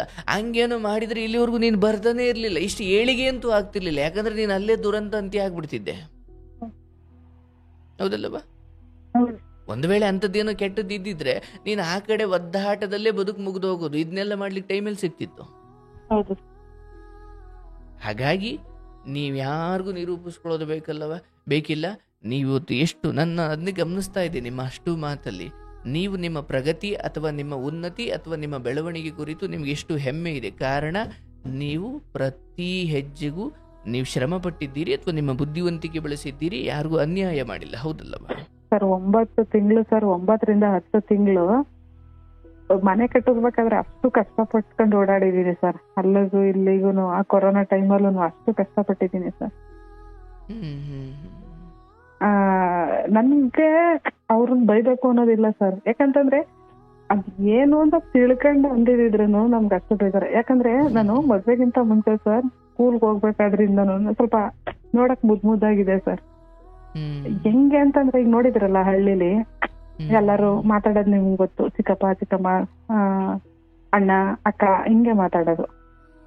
ಎಷ್ಟು ರೇಗಿಸ್ತಿದ್ರು ಅಂತಂದ್ರೆ ಹುಡುಗರುಗಳು ಸರ್, ಎಲ್ರು ಅಷ್ಟೇ ದೊಡ್ಡವರೆಲ್ಲ ನಾನ್ ಸೊಸೆ ಮಾಡ್ಕೋತೀನಿ ಹಂಗೆ ಹಿಂಗೆ ಎಷ್ಟು ಸರ್ ನಾನು ಕಾಲೇಜ್ ಹೋಗೋವರ್ಗುನು ಬಸ್ಸಲ್ಲಿ ಕಾಲೇಜಲ್ಲಿ ಏನಾದ್ರು ಬಸ್ಸಲ್ಲಿ ಸೀಟಲ್ಲಿ ಕೂತಿದ್ರೆ ವಯಸ್ಸಾದವರು ಯಾವ ಊರಮ್ಮ ನೀನು, ಯಾರ ಮಗಳಮ್ಮ ನೀನು ಅಂತ ವಿಚಾರಿಸೋರು ಸರ್. ಯಾಕೆ ತಾತ ಹಿಂಗ್ ಕೇಳ್ತೀರಾ ಅಂತಂದ್ರೆ ಕೇಳಿದ್ರೆ ಒಂದು ಹುಡುಗ ಇತ್ತು ಕರ್ಕೊಬರೋಣ ಅಂತ, ನೋಡಕ್ ಚೆನ್ನಾಗಿದ್ಯಲ್ಲಪ್ಪ ಅದಕ್ಕೆ ಅನ್ನೋರು ಸರ್. ಸರ್ ನಿಜವಾಗ್ಲೂ ಮಾಡ್ಬೇಕು ಅಂತ ಅಂದಿದ್ರೆ ಸರ್, ನಾವು ಹಾಳಾಗ್ಬೇಕು ಅಂದ್ರೆ ಆ ಏಜಸ್ ಹಾಕಿತ್ತು ಸರ್. ಸರ್ ನಮ್ ಮೈಂಡ್ ಏನು ಗೊತ್ತಾ ಸರ್, ಅಪ್ಪ ಹಿಂಗೆ ನಾವು ಅಜ್ಜಿ ತಾತನ ಮರ್ಯಾದೆ ಕಡಿಬಾರ್ದು, ನಮ್ಮನ್ ಸಾಕಿರೋರು ಅವ್ರಿಗೆ ಮರ್ಯಾದೆ ಉಳಿಸ್ಬೇಕು, ಈ ತರ ಸರ್ ನಮ್ಮ ಮೈಂಡ್. ಒಂದು ಹೆಣ್ಮಗಳು ಹೀಗೆ ಯೋಚಿಸಿದ್ರವ, ಹೋಗೋ ಮನೆ ಗೊತ್ತಿಲ್ಲ ಆದ್ರೆ ಬೆಳೆದ ಮನೆಗೆ ಅವಳು ವರವಾಗ್ತಾಳೆ. ಇವತ್ತಿನ ಹೆಣ್ಮಕ್ಳಲ್ಲಿ ಅದೆಷ್ಟು ದೊಡ್ಡ ಕೊರತೆ ಕಾಣ್ತಿದೆಯಲ್ವಾ. ಹೌದು ಇವನ್ ಸುಮ್ಮನೆ ಅಜ್ಜಿ ಹೇಳೋರು ಸರ್, ಮನೆಯಿಂದ ಕಾಲೇಜ್ಗೆ ಕಡೆಗೆ ಬಸ್ ಹೋದ್ರೆ ನಿನ್ ಕೈಯಲ್ಲಿ ನಮ್ ಮರ್ಯಾದೆ ಕಣವ, ಅಜ್ಜಿ ತಾತ ಬೆಳೆಸದ್ರಂತೆ ಹಿಂಗ್ ಮಾಡಿದ್ಲಂತೆ ಅಂತ ದಯವಿಟ್ಟು ಹೆಸರು ಕೊಡ್ಬೇಡ ಕಣವ ನಮ್ಗೆ ಅಂತ ಹೇಳಿ ಕಳ್ಸೋರು ಸರ್ ಯಾವಾಗ್ಲೂ ಅಜ್ಜಿ ತಾತ. ಅದ್ಭುತ. ಆ ಸಂಸ್ಕಾರವೇ ನಿನ್ನನ್ನು ಇಲ್ಲಿಗೆ ತಂದಿದೆ ತಾಯಿ. ಮಗಳನ್ನ ಚೆನ್ನಾಗಿ ಸಾಕು, ಸಂಸ್ಕಾರ ಕೊಟ್ಟಿದ್ದೀಯ, ಓದ್ಸು, ಚೆನ್ನಾಗಿ ಓದ್ಸು. ನಿಂತರ ಸ್ವಲ್ಪ ಅವಳು ಓದಕ್ಕೆ ಸ್ವಲ್ಪ ಸೋಮಾರಿ ಸರ್ ಅವಳು, ಯಾಕೆ ಅಂತ ಗೊತ್ತಿಲ್ಲ ಸರ್. ಅವಳು ಓದ್ತಾಳೆ ಸರ್, ಇದೆ ಅಷ್ಟು ಟ್ಯಾಲೆಂಟ್ ಇದೆ ಸರ್, ಸೋಮಾರಿ ಸರ್. ಓದಿನ ಕುರಿತು ಪರವಾಗಿಲ್ಲ, ಒಂಚೂರು ಹೆಚ್ಚು ಕಡಿಮೆ ಆದ್ರೂ ಅವ್ರಿವ್ರಿಗೆ ಹೋಲಿಕೆ ಮಾಡಬೇಡ. ಆದ್ರೆ ನಡತೆ ಸಂಸ್ಕಾರಗಳು, ಈಗ ನಿಮ್ಮ ಅಜ್ಜಿ ತಾತನಿಗೆ ಕೆಟ್ಟ ಹೆಸರು ತರಬಾರ್ದು ಅನ್ನೋ ಎಚ್ಚರಿಕೆಯಿಂದ ಎಷ್ಟು ದೊಡ್ಡ ಆಸೆ ಆಕಾಂಕ್ಷೆಗಳನ್ನು ಹೊರಗಡೆ ಯಾರೇ ತೋರಿದ್ರು, ಆಸೆ ಹುಟ್ಟಿಸಿದ್ರು, ಅಜ್ಜಿ ತಾತನ ಕಾರಣಕ್ಕೆ ನೀವು ಹೇಗೆ ತಲೆ ಬಗ್ಗಿಸ್ಕೊಂಡು ನಿಮ್ಮ ಸಂಸ್ಕಾರಯುತ ಜೀವನವನ್ನು ನಡೆಸಿದ್ರು, ಅದನ್ನ ಯಾವ ಶಾಲೆಯಲ್ಲೂ ಹೇಳಿಕೊಡ್ಲಿಲ್ಲ. ಅದು ನಿಮ್ಮ ಹೃದಯಕ್ಕೆ ಬಂದಿದ್ದು. ಅಯ್ಯೋ ಸಾಕು ಸಲಹಿದ್ದಾರಪ್ಪ, ಅವ್ರಿಗೆ ಕೊಡೋದಾದ್ರೆ ನಾನು ಒಳ್ಳೇದೇನೋ ನೆಮ್ಮದಿ ಕೊಡಬೇಕು ಹೊರತು ನನ್ನಿಂದ ಅವ್ರ ತಲೆ ತಗ್ಗಿಸಬಾರ್ದು. ಇದನ್ನ ಶಾಲೆಯಲ್ಲಿ ಹೇಳಿಕೊಡಲ್ಲ, ನಿಮ್ಮ ಹೃದಯಕ್ಕೆ ಬಂದಿದ್ದು, ಅದು ನಿಮ್ಮ ಹೆತ್ತವರಿಂದ ಅಥವಾ ನಿಮ್ಮ ಅಜ್ಜಿ ತಾತನಿಂದ. ಇದನ್ನೇ ಮಗಳಿಗೂ ಹರಿಸ್ಬೇಕಷ್ಟೇ, ಬೇರೇನೂ ಇಲ್ಲ. ಶಿಕ್ಷಣ ಕಡಿಮೆ ಆದ್ರೂ, ವಿದ್ಯೆ ಕಡಿಮೆ ಆದ್ರೂ ನಡತೆ ಶುದ್ಧವಾಗಿರಬೇಕು. ಅದು ಮಾತ್ರ ಹೆಣ್ಣಿಗೆ ಎಂತ ದೊಡ್ಡ ಸ್ಥಾನವನ್ನು ಕೊಡುತ್ತವ, ಕೇವಲ ವ್ಯಕ್ತಿತ್ವ. ಅದನ್ನ ನಡತೆಗೆಡಿಸ್ಕೊಂಡು ನಾನು ಒಂದು ಹಂತದವರೆಗೂ ಬೇರೆ ಬೇರೆ ಬಜಾರಿಯ ಹಾಗೆ ನಾನು ನಡತೆಯನ್ನ ಕೆಡಿಸಿಕೊಂಡು ಒಂದಷ್ಟು ಸುಖದ ಬದುಕು ಆ ಸ್ಥಾನಮಾನವನ್ನು ಗಿಟ್ಟಿಸ್ಕೊಳ್ಬೋದು. ಅಂತಿಮವಾಗಿ ಬಾಯಿಂದ ಬರೋ ಮಾತುಗಳು, ಯಾಕಂದ್ರೆ ನಿಮ್ಮ ಗಂಡ ಅನ್ಬೇಕಾದಾಗ ನಿಮಗಿದ್ದಿದ್ದ ಧೈರ್ಯ ಏನು, ನಾನಂಗೆ ಮಾಡಿಲ್ಲ ಅಂತ. ನಿಜವಾಗ್ಲೂ ಮಾಡಿದ್ರೆ ನೀನು ಅಲ್ಲೇ ಸತ್ತೋಗ್ಬಿಡ್ತಿದ್ದೆ. ಯಾಕಂದ್ರೆ ಎದುರಿಸುವ ತಾಕತ್ತೇ ಇರ್ತಿಲ್ಲ ನಿನ್ ಬಳಿ. ಅರ್ಥಾತ್ ನಿನ್ನ ಅತಿ ದೊಡ್ಡ ಅಸ್ತ್ರ ನಿನ್ನ ಶುದ್ಧತೆಯೇ ಆಗಿತ್ತು. ಅದೇ ನೀನನ್ನು ಕರ್ಕೊಂಡು ಬಂದಿದ್ದಲ್ವೇ. ಮಗಳ ವಿದ್ಯೆ ಕುರಿತು ಆಯ್ತು, ಕಡಿಮೆನೋ ಜಾಸ್ತಿನೋ ಅವರಿಗೆ ನಿಮ್ ಜೊತೆ ಇಟ್ಟುಕೊಂಡು ನನ್ನ ಅಜ್ಜಿ ತಾತ ಹಿಂಗೆ ಬೆಳೆಸಿದ್ರು, ನಾನು ಹಿಂಗೆ ಬೆಳೆದೆ, ಯಾಕಂದ್ರೆ ಎಲ್ಲ ಮಾಡಿಟ್ಟಿದ್ದೀನಿ, ನಂಗೋ ನಡೆಯುತ್ತೆ. ಇಲ್ಲ, ನಾನು ಕೊನೆ ಕ್ಷಣದವರೆಗೂ ಇದನ್ನ ಯಾರ ಹೆಸರಿಗೂ ಬರೆಯಲ್ಲ. ನೀನು ಏನ್ ಕಷ್ಟಪಡ್ತಿ ಪಡು, ನೀನ್ ಪಡ್ಬೇಕು. ಯಾಕಂದ್ರೆ ಹೊಸದಾಗಿ ಅಂದ್ರೆ ಒಂದು ಹಸಿವಾದಾಗ ಅಲ್ಲಿದೆ ಬಿಡು ತಿನ್ನ ಆಮೇಲೆ ಅನ್ನೋದು ಬೇರೆ. ಅಯ್ಯೋ ಸಂಜೆ ಊಟಕ್ಕೇನು ಹುಡುಕೊಳ್ಬೇಕಪ್ಪ ನಾನು ಅನ್ನೋ ಹಸು ಇರ್ಬೇಕು ಬದುಕಲ್ಲಿ. ವರ್ಷಕ್ಕೆ ಆಗುವಷ್ಟು ಇದೆ ಅಂದಾಗ ಅವನಲ್ಲಿ ಜಡ್ಡಿಡ್ದೋಗ್ಬಿಡ್ತಾನೆ. ಅವಳು ಹಂಗೆ ಸರ್, ನಾನು ಸ್ವಲ್ಪ ನೋಡಿ ಮಾಡಿ ಖರ್ಚು ಮಾಡೋದಾರ, ಅವಳು ಸ್ವಲ್ಪ ಧಾರಾಳ ಸರ್. ಇಲ್ಲಿ ತಿನ್ನಕ್ಕೆ ನಾನು ನಿನ್ಗೊಂದು ಹೇಳ್ತೀನವ, ಪಾಪ ಆಗ್ಲಿ ನೀವು ಹೇಳಿದ್ರಿ, ಅಯ್ಯೋ ನಾನೊಂದು ಒಳ್ಳೇದು ಉಡ್ಲಿಲ್ಲ, ಒಳ್ಳೆ ನಾನು ಹೇಳ್ತೀನವ, ಚೆನ್ನಾಗಿರೋದು ಊಟ ಮಾಡು, ಒಳ್ಳೆ ಬಟ್ಟೆ ಉಡು. ಇಲ್ಲ ಸರ್, ಈಗ್ಲೂ ಅಲ್ಲಲ್ಲ ನನಗ್ ಗೊತ್ತಿಲ್ಲ ಸರ್, ನಿಮ್ಗೆ ಏನ್ ಅನ್ಸುತ್ತೆ ಹೇಳಿ. ನೀವಲ್ಲ ಸರ್, ಯಾರೇ ಹೇಳಿದ್ರು ನನ್ ಮೈಂಡ್ಗೆ ಅದನ್ನ ಅನ್ಕೋತೀನಿ ಸರ್ ಆ ಕ್ಷಣಕ್ಕೆ. ಇಲ್ಲ ನಾಳೆಯಿಂದ ನಾನು ಎಲ್ಲಾನು ಮರ್ತಿ, ನಾನು ಚೆನ್ನಾಗಿರ್ಬೇಕು, ನಾನು ಒಳ್ಳೆ ಬಟ್ಟೆ ಹಾಕೋಬೇಕು, ನಾನು ಎಲ್ಲಾರಂತೆ ನಾನು ಒಂದ್ ಫಂಕ್ಷನ್ಗೆ ಹೋಗ್ಬೇಕು, ಎಲ್ಲಾನು ಮರ್ತಿ ನಾನು ಖುಷಿಯಾಗಿರ್ಬೇಕು ಅಂತ ನೀವ್ ಈಗ ಹೇಳ್ತೀರಾ. ಈ ಕ್ಷಣಕ್ಕೆ ನಾನು ಅನ್ಕೋತೀನಿ ಸರ್. ಮತ್ತೆ 10 ನಿಮಿಷ ಕಳೆದ್ರೆ ಉಡೋದ್ರ ಬಗ್ಗೆ ತಿನ್ನೋದ್ರ ಬಗ್ಗೆ ಒತ್ತಾಯ ಮಾಡಲ್ಲ, ಅಟ್ಲೀಸ್ಟ್ ಖುಷಿಯಾಗಿರು. ಮತ್ತೆ ತಿನ್ನೋದ್ರಲ್ಲೂ ಇಲ್ಲವ ಅದು, ಮತ್ತೆ ಯಥಾಸ್ಥಿತಿ ಸರ್. ಯಾಕಂತ ಗೊತ್ತಿಲ್ಲ ಸರ್. ಇಲ್ಲ ಈಗ ಲೈಫ್ ಹಿಂಗ್ ಆಗಿದ್ನ ಅದನ್ನ ನನ್ ಕೈ ಮರೆಯಕ್ ಆಗ್ತಾ ಸರ್. ತೊಂದ್ರೆ ಇಲ್ಲ. ಹಂಗೆ ಪಾಪ ಅವತ್ತಿಂದ ಪೆಟ್ಟು ತಿಂದಿರೋ ಹೃದಯ ಒಂದೇ ಸಾರಿ ಪರಿವರ್ತನೆ ಆಗ್ಲಿಕ್ಕೆ ಆಗಲ್ಲ. ಆದ್ರೆ ತಿಳ್ಕೊಳ್ಳಿ, ನಮ್ಮ ಅವಶ್ಯಕತೆ ಎಷ್ಟಿದೆಯೋ ನಮ್ಮ ಉಳಿತಾಯವು ಅಷ್ಟೇ ಇರ್ಬೇಕಂತ. ನಾವಿರೋದು ಇಬ್ರು, ಬಟ್ ಮನೇಲಿ ಏನು 5 ಜನ್ಮಕ್ಕೆ ಆಗುವಷ್ಟು ಸೇವಿಂಗ್ಸ್ ಮಾಡ್ಕೊಂಡಿಕ್ಕಿದ್ರೆ ವ್ಯರ್ಥ. ಹೌದು ಅಂದರೆ ನಮ್ಮ ದುಡಿಮೆ, ನಮ್ಮ ಉಳಿತಾಯ ನಮ್ಮ ಅವಶ್ಯಕತೆಗೆ ತಕ್ಕಂಗಿರಬೇಕು. ಹೌದು ನಾನು ಸುಮ್ಮನೆ ಕೂಡಿಟ್ಟು ಅಂದರೆ ಬಚ್ಚಿಟ್ಟು, ಅಂದರೆ ತಾನು ಬಚ್ಚಿಟ್ಟಿದ್ದು ಅಥವಾ ತಾನು ಕೂಡಿಟ್ಟಿದ್ದು ಕುಡಿಡಬೇಡಿ, ಬಚ್ಚಿಡು ಅಥವಾ ನಾಳೆಗೆ ಇಡಬೇಡಿ ಅಂತ ನಾನು ಹೇಳಲ್ಲ. ಬಟ್ ತಾನು ಅನುಭವಿಸಿದ್ದು ತನಗೆ, ಮುಚ್ಚಿಟ್ಟಿದ್ದು ಪರರಿಗೆ. ಹೌದು ಸರ್. ನಾನು ತಾನು ಏನು ಮುಚ್ಚಿಟ್ಟಿದ್ದು ತನಗೆ, ತಾನು ಮಗಳಿಗೆ ಏನು ಕೊಡಿಸ್ಬೇಕು ಅದರಲ್ಲಿ ತೊಂದರೆ ಇಲ್ಲ, ಮಾಡಿದ್ದೀಯಾ. ಇಲ್ಲದಾಗ ನೀನ್ ಬಡತನ ಅನುಭವಿಸಿದ್ದೀಯಾ, ಮಗಳಿಗೆ ಒಳ್ಳೆ ಬದುಕನ್ನೇ ಕೊಡು. ಆದ್ರೆ ಸರ್ ನಾನು ಏನಕ್ಕೆ ಕೂಡಿಟ್ಟಿದ್ದೀನಿ ಅಂದ್ರೆ ಇಷ್ಟೇ ಸರ್, ರೀಸನ್ ಇಷ್ಟೇ ಸರ್. ನನ್ ಮದ್ವೆ ಮಾಡ್ಬೇಕಾದ್ರೆ ಮಾವಂದ್ರು, ಅಜ್ಜಿ ತಾತ ಸಾಕಿ ಅವ್ರು ಬೆಳೆಸಿ ಅವ್ರು ಮಾಡಿದ್ರು. ನನ್ನ ಮಗಳಿಗೆ ಆ ಪರಿಸ್ಥಿತಿ ಬರಬಾರ್ದು. ಓದಿಸೋದಕ್ಕೆ ಆಗ್ಲಿ, ಒಂದ್ ಮದ್ವೆಗೆ ಆಗ್ಲಿ, ನಾನು ನನ್ಗೆ ಯಾರು ಇಲ್ಲ ಕೊಡಿ ಅಂತ ಯಾರ ಮುಂದೆ ಹೋಗಿ ಕೈ ಚಾಚಬಾರ್ದು. ಅವಳಿಗೆ ಏನೆಲ್ಲ ಬೇಕೋ ಅದನ್ನ ಈಗ ಮಾಡಿಟ್ರೆ ನಾವ್ ಯಾರನ್ನ ಕೇಳೋ ಅವಶ್ಯಕತೆ ಇರಲ್ಲ, ಅಥವಾ ಒಬ್ಬರನ್ನ ಸಾಲ ಕೇಳೋ ಅವಶ್ಯಕತೆ ಇರಲ್ಲ. ಯಾಕಂದ್ರೆ ನನ್ ಸಾಲ ತಗೊಂಡ್ ಬಡ್ಡಿ ಕಟ್ಟೋಷ್ಟು ಕೆಪಾಸಿಟಿ ಹಂಗಿಲ್ಲ ಸರ್. ಆಯ್ತು ತಾಯಿ, ನೀವು ಒಬ್ಬೊಬ್ರು ಸಂತೋಷ ಅನ್ನೋದ್ರಲ್ಲವ, ಒಬ್ಬೊಬ್ರು ತಾನ್ ತಿನ್ನೋದ್ರಲ್ಲಿ ಸಂತೋಷ. ಅದಕ್ಕೋಸ್ಕರ ಇಟ್ಟಿದ್ದೀನಿ ಸರ್, ಅದಕ್ಕೋಸ್ಕರ ಮಾಡ್ಕೊಂಡಿದ್ದೀನಿ. ಕೇಳಿಸ್ಕೊ, ನಿನಗೆ ಉಡೋದಿಷ್ಟ ಇಲ್ಲ ಅಥವಾ ನಿಂಗೆ ತಿನ್ನೋದಿಷ್ಟ ಇಲ್ಲ, ನಿನ್ನ ಮಗಳ ಬದುಕನ್ನು ಕಟ್ಟಬೇಕು ಸರಿ.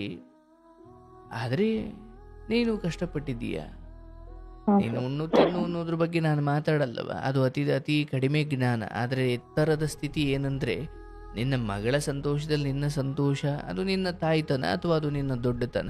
ಅವಳ ಬದುಕನ್ನು ಹಾಗೆ ಕಟ್ಟಬೇಕು, ಅವಳ ಮದುವೆಯನ್ನು ಹಾಗೆ ಮಾಡಬೇಕು, ಹೀಗೆ ಮಾಡಬೇಕು ಅಂತ ಯೋಚನೆಗಳು ಒಂದಷ್ಟು ಮಿನಿಮಮ್ ಅಂತ ಏನಿದೆ ಅಷ್ಟು ಕೂಡಿಟ್ಕೋ, ಅಷ್ಟು ಮಾಡು. ಆದರೆ ನಾಳೆಯನ್ನು ಯಾರು ಬಲ್ಲವರವ? ಹೌದು. ಮನುಷ್ಯನಿಗೆ ಒಂದು ಕೊಡೋಕೆ ಅವಕಾಶ ಇದೆ, ಅನುಭವಿಸೋಕೆ ಅವಕಾಶ ಇದೆ, ಒತ್ತೊಯ್ಲಿಕ್ಕೆ ಅವಕಾಶ ಇಲ್ಲ. ಹೌದಲ್ಲವ? ಇಷ್ಟು ತಿಳ್ಕೊ. ತುಂಬ ನಾಳೆ ಬಗ್ಗೆ ಅತಿಯಾದ ಯೋಜನೆ ಮಾಡುವಷ್ಟು ಜೀವನದ ಆಯಸ್ಸಿನ ಖಚಿತತೆಯನ್ನು ಮನುಷ್ಯನಿಗೆ ಭಗವಂತ ಕರುಣಿಸಿಲ್ಲ. ನೀನು ಇಷ್ಟೇ ವರ್ಷ ಇರ್ತಿ ಕಣಿಯ, ಅಷ್ಟರಲ್ಲಿ ಏನ್ ಬೇಕೋ ಅಷ್ಟು ಮಾಡ್ಕೊ ಅಂತ ಹೇಳೋರು ಇದ್ದಾರೆ ಇಲ್ಲಿ. ಆಕೆಗೆ ನೀನು ನೋಡವ, ಇಷ್ಟಿಷ್ಟಿದೆ ನಮ್ದು, ಇಷ್ಟಿಷ್ಟಿದೆ, ಇಲ್ಲಿ ಇಷ್ಟಿಷ್ಟು ಕಷ್ಟಪಟ್ಟಿದ್ದೀವಿ, ಇಲ್ಲಿ ಇಷ್ಟಿಷ್ಟು ಇಟ್ಟಿದ್ದೀವಿ, ಇಲ್ಲಿಂದ ಇಷ್ಟಿಷ್ಟು. ಯಾಕಂದ್ರೆ ಮಧ್ಯರಾತ್ರಿ ನಾನು ಆಕೆಗೆ ಹೇಳದೆ ಹೊರಡ್ಬೋದು. ಆಕೆಗೆ ಏನಿದೆ, ಎಷ್ಟಿದೆ, ಹೆಂಗಿದೆ, ಯಾಕಿದೆ, ಎಲ್ಲಿಂದ ಬಂತು, ಇದನ್ನು ಹೇಗೆ ನಿಭಾಯಿಸಬೇಕು, ಇದರ ಜ್ಞಾನವನ್ನು ಕೊಡದೆ ನಾನೇ ಅವಳು ಕೊನೆಯವರೆಗೂ ಇರ್ತೀನಿ ಅನ್ನೋ ಮೂರ್ಖತನವನ್ನು ನಾನು ಪ್ರದರ್ಶನ ಮಾಡುವುದು ನಿನ್ನ ಗಂಡ ನಿನಗೆ ಮಾಡಿದ ಅನ್ಯಾಯಕ್ಕಿಂತ ನಿನ್ನ ಮಗಳಿಗೆ ಮಾಡೋ ಅನ್ಯಾಯ ಬಹಳ ದೊಡ್ಡದದು. ಹೌದಲ್ಲ? ಇದನ್ನು ಯೋಚಿಸೇ ಇರಲಿಲ್ಲ ನೀನು, ಅದನ್ನು ಥಿಂಕ್ ಮಾಡವ. ಯಾಕಂದ್ರೆ ನೀವೇನೇ ಹೇಳ್ತಿದ್ದೀರಿ, ಮಗಳ ಮದುವೆ ಅದು ಇದು ಅದೆಲ್ಲ ಬಹಳ ಮುಂದಿನ ವಿಚಾರ. ಇವನ್ ಏನೂ ಇಲ್ಲ ಅಂದಿದ್ರೆ ಏನು ಮಗಳು ನಂಗೆ ಬೇರಿ ಬಿಡುತ್ತಿದ್ದೆ, ಅಲ್ಲೂ ಏನೋ ಕಷ್ಟಪಟ್ಟೆ ಮಾಡ್ತಿದ್ದೆ. ಹೌದಲ್ವಾ? ಹಾಗಾಗಿ ಮಗಳಿಗೆ ಇರೋದು ಅದು ಹೇಗೆ ಬಂತು, ಅದನ್ನ ಹೆಂಗೆ ಕಾಪಾಡಿಕೊಳ್ಬೇಕು ಗೊತ್ತಿಲ್ಲ. ನಾಳೆ ಮಗಳಿಗೆ ಆ ಅದ್ದೂರಿ ಮದುವೆ ಇಷ್ಟ ಆಗದೆ ಇರ್ಬೋದು, ಅಥವಾ ಪರಿಸ್ಥಿತಿ ಹೆಂಗೆ ಒದಗಿ ಬರ್ಬೋದೋ, ಅವರಿಗೆ ಒಂದೇ ನಿಮಿಷಕ್ಕೆ ಆಗೋಗುವಂಥದ್ದು ಏನೋ ನಿನಗೆ ಗೊತ್ತಿಲ್ಲ. ಅದು ಅವರನ್ನ ಅವ್ರಿಗೊಂದು ಕಸಬು, ಒಂದು ವಿದ್ಯೆ, ಒಂದು ಸಂಗೀತವೋ, ಒಂದಿನ್ನೇನೋ ಒಂದು ಯಾವುದು. ನಾಳೆ ನೀನು ಸಂಪಾದಿಸಿದ್ದನ್ನು ಖರ್ಚು ಮಾಡ್ಲಿಕ್ಕೆ 5 ನಿಮಿಷ ಬೇಕು. ತಾನು ಸಂಪಾದಿಸುವಂಥ ಯೋಗ್ಯತೆಯನ್ನು ಅವರಲ್ಲಿ ಹುಟ್ಟಾಕೋದೇ ಅವರಿಗೆ ನೀನು ಕೊಡೋ ದೊಡ್ಡ ಆಸ್ತಿ. ನಾಳೆ ಇದೆಲ್ಲ ಹೋಯ್ಬಿಡ್ತವ, ಅಯ್ಯೋ ನಮ್ಮ ತಾಯಿ ನಂಬ್ಕೊಂಡಿದ್ದೆ ಅವ್ಳು ಹಿಂಗೆ ಮಾಡ್ಬಿಟ್ನಲ್ಲ ಅಂತ ಹಂಗನ್ನೋದು ಬೇಡ. ಆಕೆಗೆ ಆ ಬದುಕುವ ದಾರಿ ಅಥವಾ ದುಡಿಮೆ ಮಾಡೋ ದಾರಿ ಅಂತ ಕಸಬು ಅಂತ ವಿದ್ಯೆಯನ್ನು ಚೆನ್ನಾಗಿದ್ದ ಕಾಲದಲ್ಲಿ ಕೊಟ್ಬಿಟ್ರೆ, ನಿನ್ನ ಆಸ್ತಿ ಅವಳಿಗೆ ಸಿಕ್ಕರು ಸಿಗದೆ ಹೋದ್ರು, ಅಥವಾ ಏನೋ ಹಣೆ ಬರ ಬಂದು ಏನೋ ಒಂದು 2 ದಿವಸಕ್ಕೆ ಎಲ್ಲ ಆಸ್ತಿ ಕರಗೋದ್ರು, ನಾಳೆ ಆಕೆ ಹಸ್ಕೊಂಡು ನನ್ನ ತಾಯಿ ಆಸ್ತಿ ನಂಬ್ಕೊಂಡು ಹಸ್ಕೊಂಡಿದ್ದೆ ಅನ್ನಂಗೆ ಆಗಬಾರ್ದು. ತನ್ನನ್ನು ತಾನು ಹುಟ್ಟಿಸ್ಕೊಳ್ಲಿಕ್ಕೆ ದಾರಿ ತೋರಿಸೋದೇ ದೊಡ್ಡ ಆಸ್ತಿ. ಇವತ್ತಿಗೆಲ್ಲ ಮದುವೆ, ಅದ್ದೂರಿ ಮದುವೆ ಅವೆಲ್ಲ ಮೂರ್ಖತನದ ವಿಚಾರ. ಇಲ್ಲ ಸರ್, ಮದುವೆ ಅನ್ನೋದಕ್ಕಿಂತ ಹೆಚ್ಚಾಗಿ ಅವಳ ಎಜುಕೇಶನ್ಗೆ ಅಂತ ಇದು ಮಾಡಿ ಆಯ್ತು, ಚೆನ್ನಾಗಿ ಓದಿಸು, ವಿದ್ಯೆ ಕೊಡು. ಅದು ಬಿಟ್ಟು ಮದುವೆ ಅಥವಾ ಅನ್ನಿತರ ಅವುಗಳೆಲ್ಲ ತಾಯಿಯಾಗಿ ನಿನ್ನ ಆಸೆ ತಪ್ಪಲ್ಲ, ಬಟ್ ಇವತ್ತು ಕಾಲ ಹಂಗಿಲ್ಲ. ನಿಮ್ಮ ಇನ್ವೆಸ್ಟ್ಮೆಂಟ್ ಬಹಳ ಅರ್ಥಪೂರ್ಣವಾಗಿರ್ಬೇಕು. ಮಾಡಿದ್ದೀರಿ, ಕಷ್ಟಪಟ್ಟಿದ್ದೀರಿ, ಭಗವಂತ ನಿಮ್ಮನ್ನು ಚೆನ್ನಾಗಿ ಇಡ್ತಾನೆ, ಆರೋಗ್ಯ ಚೆನ್ನಾಗಿಟ್ಟಿದ್ದಾನೆ. ಚೆನ್ನಾಗಿ ಉಣ್ಣಿ ತಿನ್ನಿ, ಆರೋಗ್ಯ ಕಾಪಾಡ್ಕೊಳ್ಳಿ. ಮಗಳ ಜೊತೆ ಸ್ನೇಹಿತೆಯಂತೆ ಚೆನ್ನಾಗಿ ಮಾತಾಡ್ತಾ ಏನೂ ರಹಸ್ಯ ಕಾಪಾಡಿಕೊಳ್ಳದೆ ಮನೆಯ ಆಗು ಹೋಗುಗಳ ಬಗ್ಗೆ ಎಲ್ಲ ಮುಚ್ಚಿಡದೆ ಹೇಳಬೇಕು. ಹೌದು ಸರ್. ಯಾಕಂದರೆ ಎಲ್ಲ ಕಿತ್ತು ತಿನ್ನೋರೇ ಆಗಿದ್ದಾರೆ. ನೀನು ಏನಾದರೂ ಮಿಸ್ ಆಗಿ ಹೊರಟೆ ಅಂದರೆ ಆಕೆಯನ್ನು ಕಿತ್ತು ತಿನ್ನೋರೇ ಇದ್ದಾರೆ ಹೊರತು ಅಯ್ಯೋ ಹಿಂಗೆ ನಡೆಸ್ಕೊಂಡು ಹೋಗವ ಅಂತ ಹೇಳೋರೆಲ್ಲೋ ಅಪರೂಪ. ಹೌದು ಯಾರನ್ನೂ ನಂಬಕ್ಕಾಗಲ್ಲ. ಹೌದು ಆಯ್ತವ, ಒಳ್ಳೇದಾಗಲಿ. ಕಷ್ಟಪಟ್ಟಿದ್ದೀರಿ. ಭಗವಂತ ನಿಮ್ಮನ್ನು ಇನ್ನೂ ಚೆನ್ನಾಗಿಡ್ಲಿ. ಯಾರು ಬೀದಿಲಿದ್ದಾರೆ ಅವ್ರ ಬಗ್ಗೆ ಯಾವ ಮಾತೂ ಬೇಡ. ನೀನು ಎತ್ತರದಲ್ಲಿದ್ದೀಯಾ, ಅವರೆಲ್ಲೋ ಇದ್ದಾರೆ, ಅವರವ್ರ ಪಾಲಿಂದ ಅವರವ್ರು ಅನುಭವಿಸ್ತಾವ್ರೆ. ನಿನ್ನ ಬಹಳ ಗತಕಾಲದ ಪುಣ್ಯ ಇವತ್ತು ನೀನು ಸಂಪಾದಿಸಿದ್ದೀಯ, ಮಾಡಿದ್ದೀಯ. ಚೆನ್ನಾಗಿ ಬದುಕವ್ವ, ಮಗಳನ್ನ ಚೆನ್ನಾಗಿ ನೋಡ್ಕೋ, ಸಂಸ್ಕಾರ ಕೊಡು. ಆಕೆ ಯಾವುದರಲ್ಲಿ ಹಿಂದಿದ್ದಾಳೆ ಅದನ್ನು ಎತ್ತಿ ಆಡಬೇಡ. ಅವಳನ್ನು ಮುಂದೆ ತಗೊಂಡು ಹೋಗುವ ಪ್ರಯತ್ನ. ಯಾಕಂದರೆ ಮಾರ್ಕ್ಸೇ ಎಲ್ಲವೂ ಅಲ್ಲ. ಇವತ್ತು ತಾಯಿಯಿಂದ ಮುಚ್ಚಿಡದೆ ಎಲ್ಲವನ್ನು ನಿನ್ನ ಬಳಿ ಹೇಳ್ತಿದ್ದಾಳೆ ಮಗಳು ಅಂದ್ರೆ ಅದು ನಿನ್ನ ಪುಣ್ಯ. ಹೊರಗಡೆ ಏನೋ ಮುಚ್ಚಿಟ್ಟು ಅದು ತುಂಬಾ ಕೈ ಮೀರಿ ಹೋದ್ಮೇಲೆ ನಿನಗೆ ಗೊತ್ತಾದ್ರೆ ಏನ್ ಮಾಡ್ಕೊಳಂಗಿದ್ದೀಯ? ನಾನು ಅದನ್ನ ಹೇಳ್ತಾ ಇಲ್ಲ, ಅಥವಾ ನಾನು ಪರ್ಟಿಕ್ಯುಲರ್ ಇಂಥದ್ದೇ ಅಂತ ಹೇಳ್ತಿಲ್ಲ. ಹೌದು ಸರ್, ಹೌದು ಸರ್. ಅಲ್ಲ ಗೊತ್ತು ಸರ್ ಇವತ್ತು ಹೇಗಿದೆ ಪ್ರಪಂಚ ಅಂತ. ಅದೇ 10ನೇ ಕ್ಲಾಸ್ ಮಕ್ಕಳಲ್ವಾ 7ನೇ ಕ್ಲಾಸ್ಗೆ ದುರಂತಗಳು ಶುರು ಆಗಿದ್ದಾವೆ. ಹೌದು ಸರ್, ಸದ್ಯಕ್ಕೆ ಅಂತದ್ದು ಯೋಚನೆ ಇನ್ನೂ ಕೊಟ್ಟಿಲ್ಲ ಸರ್. ಅವಳು ನಂಬಿಕೆಗೆ ಪೆಟ್ಟು ಕೊಡೋ ಹೆಣ್ಮಕ್ಳಾಕೆ ಅಲ್ಲ. ಎಲ್ಲ ಒಳ್ಳೇದಾಗುತ್ತೆ. ಇಲ್ಲಿವರೆಗೂ ಅಲ್ಲ, ಇನ್ನು ಮುಂದೆ ನೀನು ಪಟ್ಟಿರೋ ಎಲ್ಲ ಕಷ್ಟಗಳು ನಿನ್ನನ್ನು ಖಂಡಿತ. ಅಷ್ಟೇ ಸರ್, ನಾನು ಅವಳು ಮುಂದಕ್ಕೆ ಮದ್ವೆದು ನನಗೇನ್ ತಲೆ ಕೆಡ್ಸ್ಕೊಳ್ಳಲ್ಲ ಜಾಸ್ತಿ ಸರ್. ನನಗೆ ಬೇಕಾಗಿರೋದು ಅಷ್ಟೇ ಸರ್. ಅವಳು ಓದಿ ಅವಳ ಕಾಲ ಮೇಲೆ ಅವಳು ನಿಂತ್ಕೊಂಡ್ರೆ ಅಷ್ಟೇ ಸಾಕು ಸರ್. ಆಯ್ತು, ಎಲ್ಲ ಒಳ್ಳೇದಾಗುತ್ತೆ. ನಿನ್ನ ಮಗಳು ನಿನಗೆ ಆಸ್ತಿ ಆಗ್ತಾಳೆ. ನೀನು ಧೈರ್ಯವಾಗಿರು. ಇರೋದನ್ನ ನಿಭಾಯಿಸಿಕೊಂಡು ಆರೋಗ್ಯ ಕಾಪಾಡಿಕೊಂಡು ದೇವರ ಸ್ಮರಣೆ ಮಾಡ್ತಾ ಕೊಟ್ಟಿದ್ದ ಇರುವುದಕ್ಕೆ ಭಗವಂತನಿಗೆ ಸದಾ ಬೆಳಗಿದ್ದ ಕೃತಜ್ಞತೆ. ಹೊಸದೇನೂ ಕೇಳಬೇಡ, ಅದು ಯಾಕಂದ್ರೆ ಬರೋದು ಬಂದೇ ಬರುತ್ತೆ. ನಾನ್ ನಂಬಿರೋದು ಗುರು ರಾಘವೇಂದ್ರನ ಸರ್. ನಾನ್ ಅವ್ರನ್ನ ನಾನು ಪ್ರತಿ ವಾರನೂ ಕೂಡ ನಾನು ದೇವಸ್ಥಾನಕ್ಕೆ ಹೋಗಿ ಬರ್ತೀನಿ ಸರ್. ಅದು ಬಿಟ್ರೆ ನನಗೆ ಅವ್ರು ಎಲ್ಲ ನಾನು ಏನೇ ಇದ್ರು ಅವ್ರ ಮುಂದೆ ಸರ್ ನಾನು ಎಲ್ಲ ಹೇಳ್ಕೊತೀನಿ ಸರ್. ಆಯ್ತು, ಗುರುವೇ ನಿನ್ನನ್ನು ಕಾಪಾಡ್ತಾನೆ. ಆಯ್ತು, ಇಲ್ಲಿಗೆ ಭಗವಂತ ನಿನ್ನನ್ನು ಚೆನ್ನಾಗಿಟ್ಟಿದ್ದಾನವ. ನನಗೆ ಗೊತ್ತು ನೀವು ತುಂಬ ಜನ ಹೆಣ್ಮಕ್ಳಿಗೆ ಮಾದರಿ ಆಗಿದ್ದೀರವ್ವ. ಇವತ್ತು ನಿಮ್ಮ ಮುಖದ ಮೇಲೆ ಒಂದು ಸಂತೋಷ, ನಗು ಇದೆ.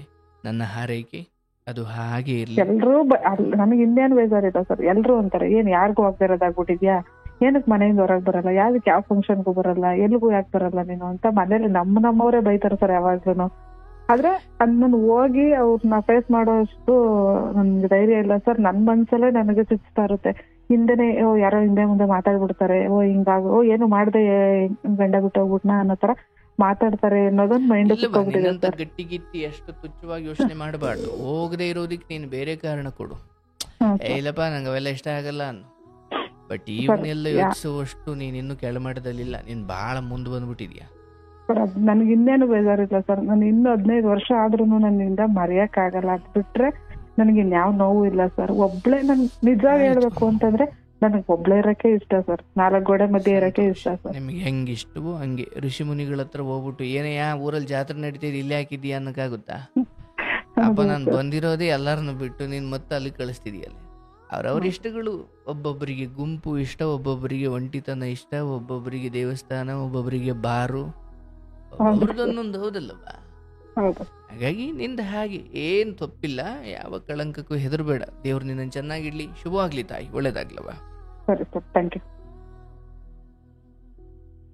ನೋಡಿದ್ರ ಎಂತ ಅದ್ಭುತವಾದ ಕತೆ.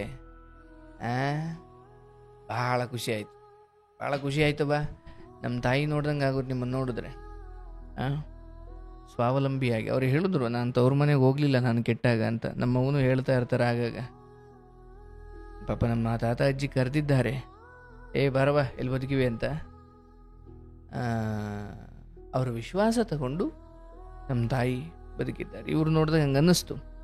ಶುಭವಾಗ್ಲವ. ದೊಡ್ಡ ತ್ಯಾಗದ ಸ್ವಾಭಿಮಾನದ ಬದುಕನ್ನು ಬದುಕಿದ್ದೀರಿ. ದೇವ್ರು ನಿಮ್ಮನ್ನು ಚೆನ್ನಾಗಿಡ್ಲಿ. ಶುಭವಾಗ್ಲಿ ತಾಯಿ.